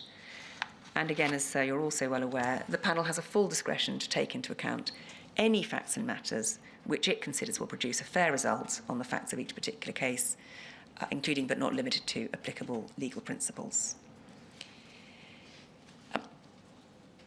As we set out in our further note, and as Mr. Beer emphasised, as well as paying applicants the contribution towards legal fees as the offer stage, it has also paid contributions towards costs incurred by applicants prior to them receiving a compensation offer in 2 cases, for example, in relation to the costs of providing medical records in support of a claim for personal injury. So far as the post office phase is concerned, Post Office does recognise that there may be some cases in which the current provision may be insufficient to support an individual applicant to resolve their claim. It is currently considering whether contributions towards further legal or other professional costs can be made available to applicants to help resolve their claims. We'll obviously update the inquiry as soon as a decision has been reached on this issue. I mean, the impression I get, and I don't want to say this in any flippant sense, but many of the offers which have been made and accepted are comparatively easy to resolve. One is now getting to the stage where there are likely to be much more significant difficulties in resolving the application. Yes, and for the reasons we set out in the May submissions, that was because of the approach adopted to the scheme by dealing with what we've characterised as low-value claims, and those were the ones that were dealt with first. So the low-value claim is a claim for a shortfall up to £8,000, in some cases a claim for distress and inconvenience, but not all, but not for any other form of consequential loss. So those block of cases were, I would entirely agree, sir, they were on their face simpler to resolve because of the presumption in relation to shortfall and because of there being no issue in relation to consequential loss apart from distress and inconvenience. And it may assist, sir, if I then deal perhaps with the statistics, because Howe & Co also suggested that we should provide you, sir, with the percentage of applicants who were and weren't represented at the time of the application, and the same percentages in relation to accepting offers under the scheme. And it suggests that it's instructive to examine the level of offer or award made to unrepresented applicants as opposed to represented applicants. So the position as at midnight yesterday is 1,300 applicants have accepted settlement offers. And of those, 2 applicants had legal representation. 92 applicants have rejected settlement offers, and of those, 13 applicants had legal representation. And can I put some context on those statistics by virtue of the question of low-value claims, sir, that I was just alluding to? Of the 1,300 accepted offers, just over half of them, 678 for precision, were claims for shortfalls up to £8,000 and no consequential loss, save potentially for distress and inconvenience. Of the 92 rejected offers, 10 of them were those types of claims, what we have characterised as lower value claims. So you anticipate entirely correctly, which is there are more, as it were, rejected offers where it isn't a lower value claim proportionately. But there are roughly half and half when it comes to acceptance of offers.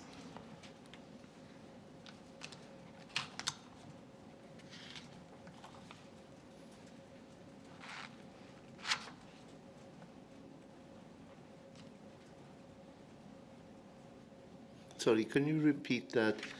Of the 92 rejected, Yep. on the transcript in front of me, the number has not come up after that. Oh, 10 of them 10. were lower value claims. That's Yeah. my lack of articulacy. I apologise, or I'm standing too far away from the microphone. 10. I'm busily writing a note, even though I have a contemporaneous transcript. It's the habit of a lifetime. It is. It is. No, I'm grateful.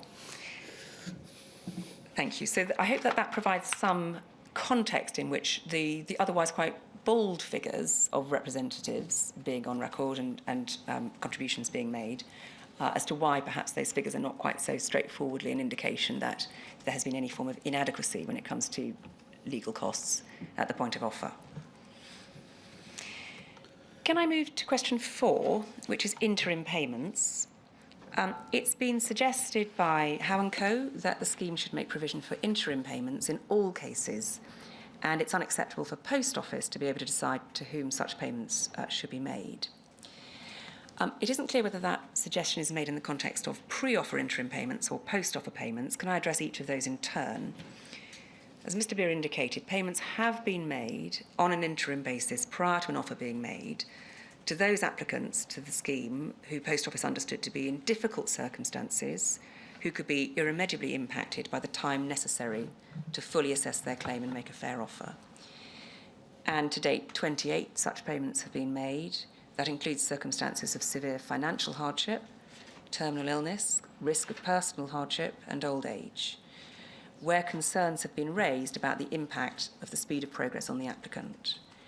And some of those concerns have been raised by the applicant, others have been raised within Post Office, and a proposal for an interim payment made on Post Office's recommendation.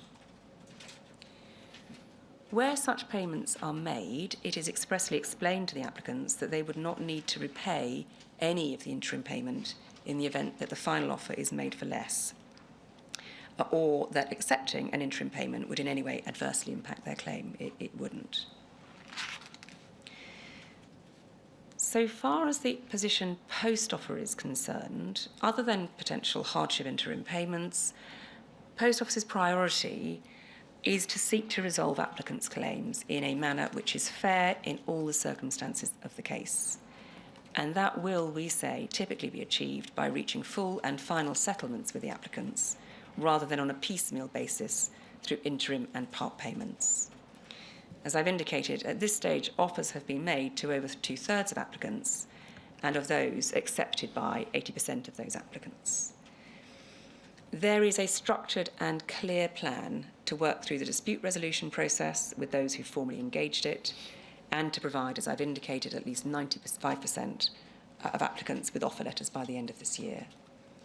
Our position is it would be an unhelpful divergence of resource and cost to set up some form of sub-scheme within the historical shortfall scheme by which applicants could then apply for and interim offers be made to them other than on hardship grounds.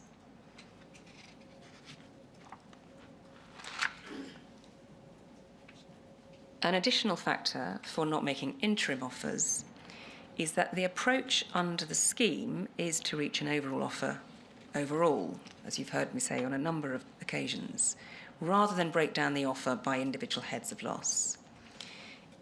As already indicated, it's made on a number of applicant-friendly presumptions, such as the presumption that a shortfall loss was caused by Horizon. These presumptions would not apply were it not possible to resolve the claim without the applicant going to court. In that situation, it's entirely possible, in principle, that a postmaster would not obtain compensation in the same sum as the offer, which offer, of course, is built on those applicant-friendly principles, and therefore potentially not in the same sum as any interim payment which might have been made. So we say that the position under the scheme is significantly different from the approach to interim payments in relation to postmasters whose convictions have been overturned, when it's considered by Post Office and Bays that all such persons were likely to receive greater sums than the up to £100,000 in due course for their claims.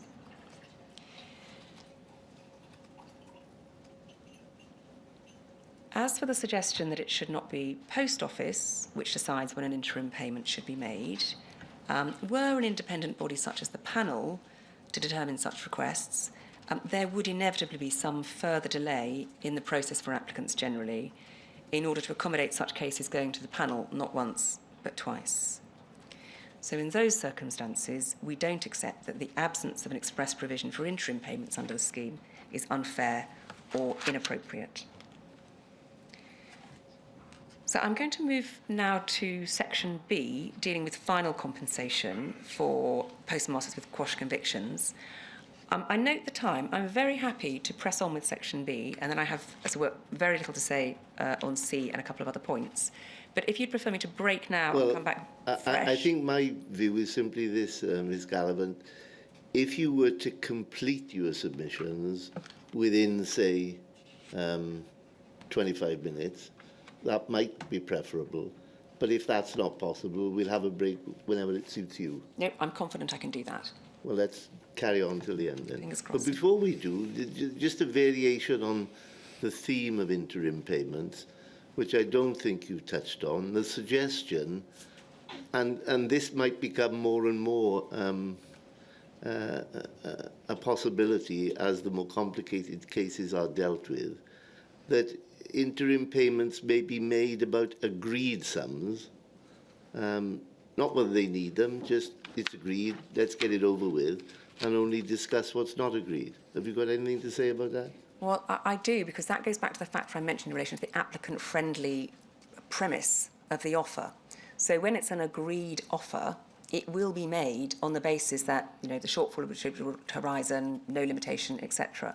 So it's a slightly different position to the position under the final scheme, or the interim or final scheme for postmasters with quashed convictions, because there's no such presumption.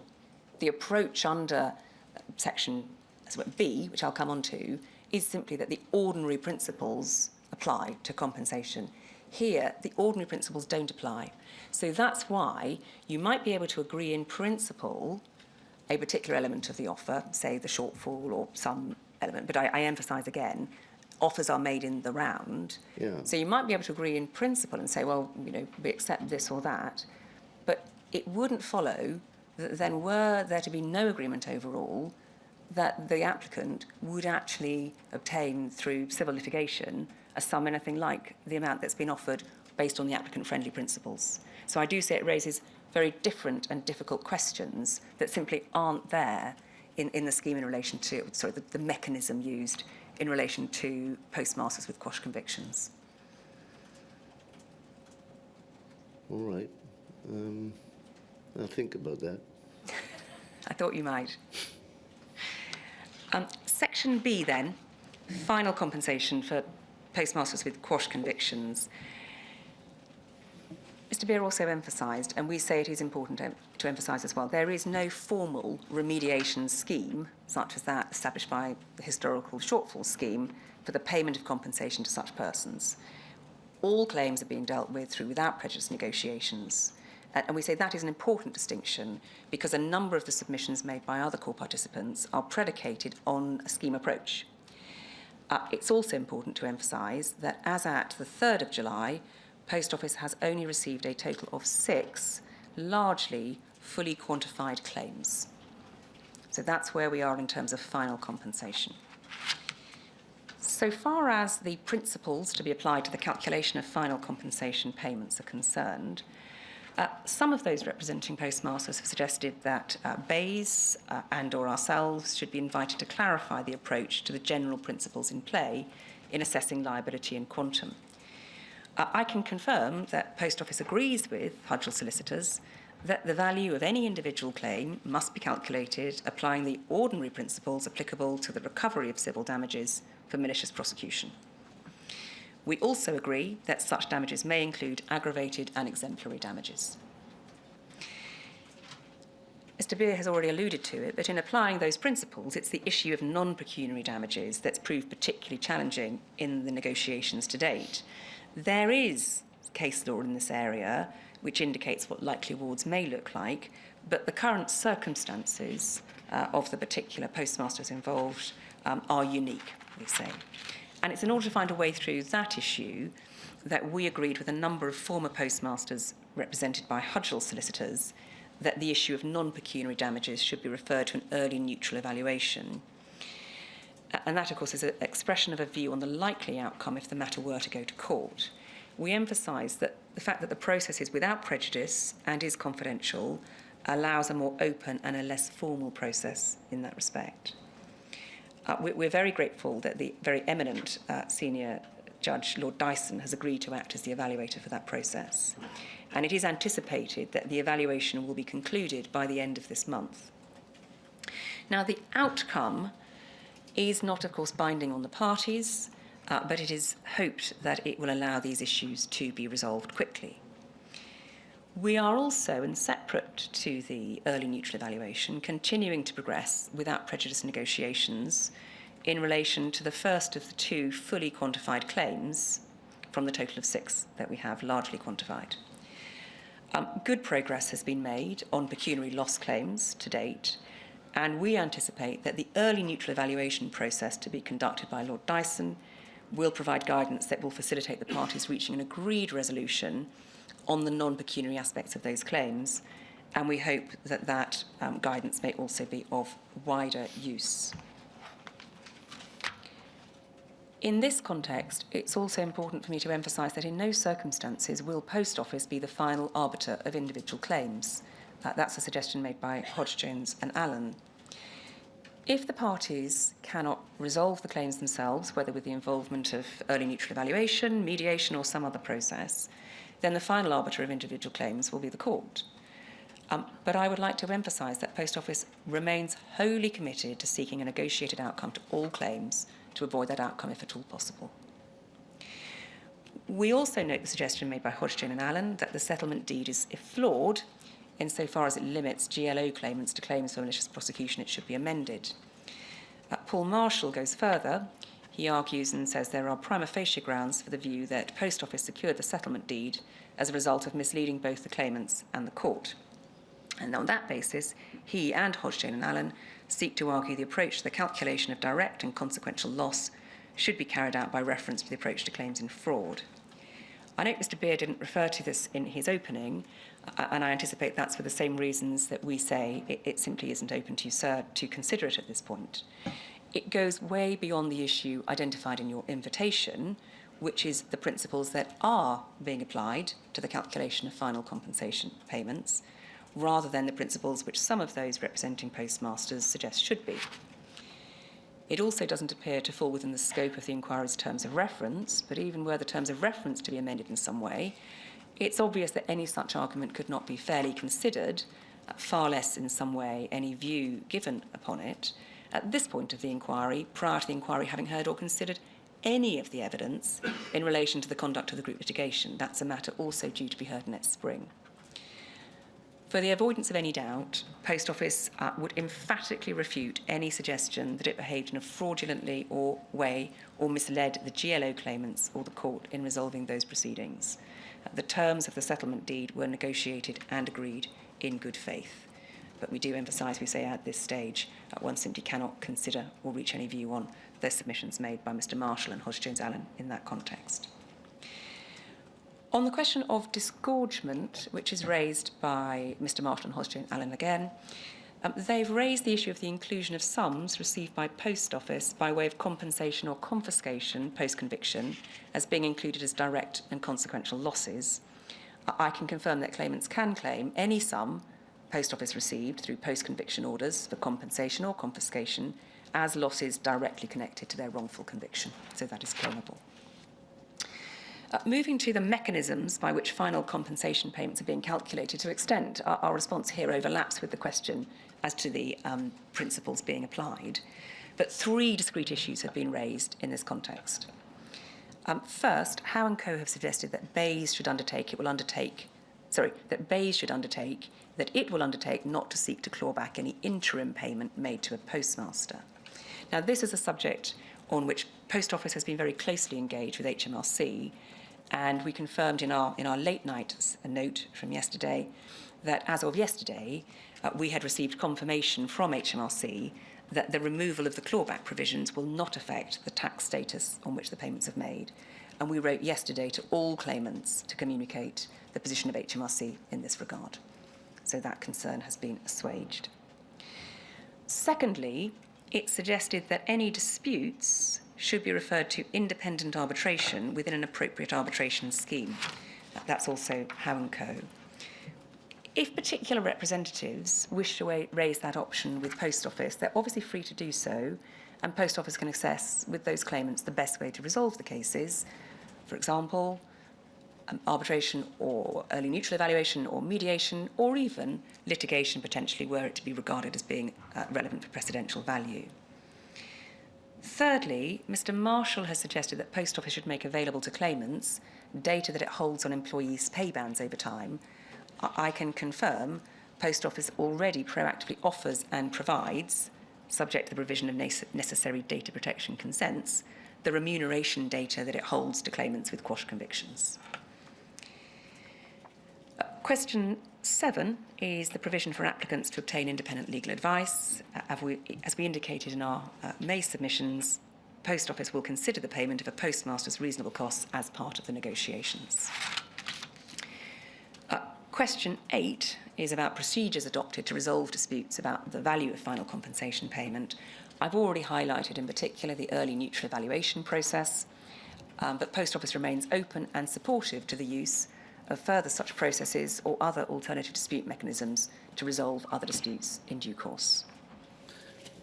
Ms. Gallimont, when Mr. Beer was addressing me, he suggested that I might wish to probe with the representatives of this category of claimants to what extent I should involve myself at all. He put it rather more elegantly. I should butt out of it, perhaps. He did. What's the Post Office view about that?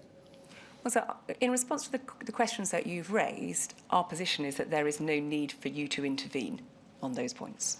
And there is nothing that would give you concern from what we've told you about the concerns that have been raised by the other core participants. So that's our position. Right, all right. The other position, though, that's raised, the other issue is the role of Post Office. And this, again, it's not a point flagged up by Mr. Beer in his opening, therefore I anticipate it may not be a point so that you deal with directly. It's the role of Post Office in the resolution of these claims. In their initial submissions, Hodge, Jane Allen submitted that what was required was a transparent process operated by Bayes working with Herbert Smith.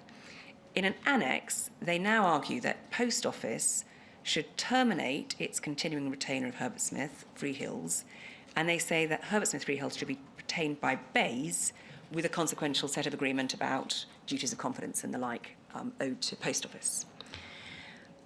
So they say that Herbert Smith Freehills would be retained by Bayes for both final and further compensation claimants, further by which I mean that you've identified in category C, fair compensation claimants. This argument, again, goes well beyond the questions set out in your invitation and arguably, again, beyond the terms of reference of the inquiry. But without prejudice to the position, can I make it clear that the Post Office's immediate view is there is no justification at all for any such recommendation. So far as final compensation for postmasters with quashed convictions is concerned, it's clear, we say from the information and updates provided, that Post Office, represented by Herbert Smith Freehills, is acting promptly and reasonably in its approach to negotiating settlements with those that have brought fully quantified claims, and there is no reason to doubt that it will continue to do so.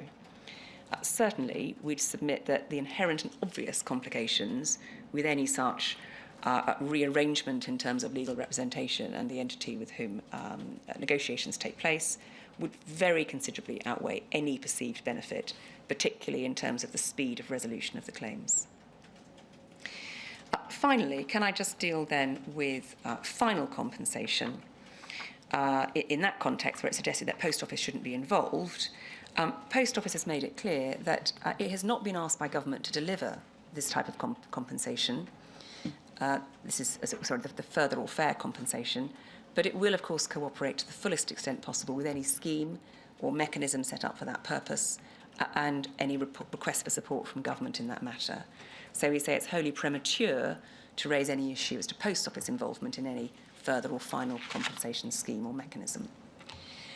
As for that scheme or mechanism, as I indicated at the outset, we leave it to Bayes to address the query on those matters. But of course, if there's any issue arising following Bayes' submissions next week on which the inquiry would like to hear from us, then we're very happy to do that in writing after the hearing next week. And of course, more generally, we are very keen to ensure that we listen carefully to the points to be made by other core participants who follow from us later today and next week. And we will seek to pick up any further matters which we consider we haven't already adequately addressed, so we can offer clarification or assistance in writing as soon as they're possible thereafter. Finally, and very briefly, can I deal shortly with your provisional view on compensation issues relating to prosecuted sub-postmasters?